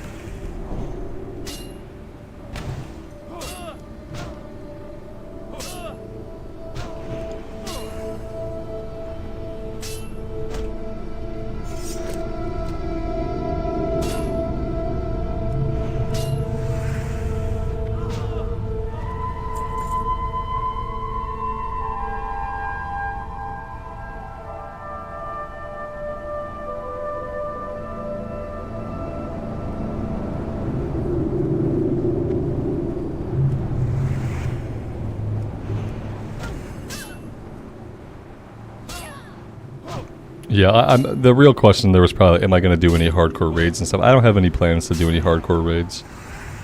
If I were to take this character into a hardcore raid, I would assume that we would die, because, you know, lots of people die in raids. And so I would assume we die. My goal is to get the 60, and that's going to be challenge complete for me. Anything that happens to this character after that, I really don't care.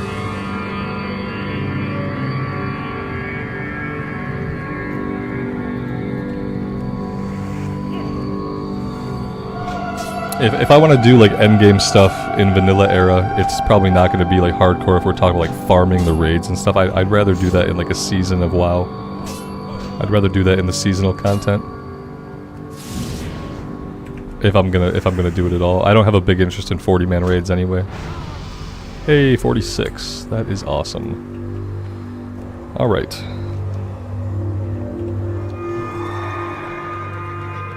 There's a trainer in, there's a Paladin trainer in Theramore, so maybe we fly up to Theramore really quick and we train level 46.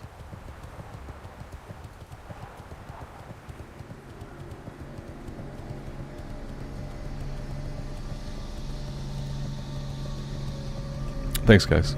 The highest level. Every level is the highest level yet.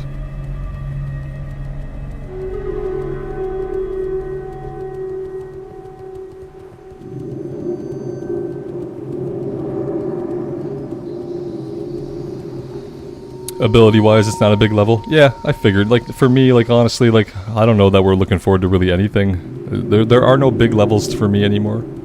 Maybe we get, like, another rank of one of our, seals, like, eventually? I don't know. Yeah, there's probably nothing skill-wise. That's what Alex meant, is it's not a big level, skill-wise. Great to meet you. Let's just go get them, and then we'll see. Keep your feet on the ground.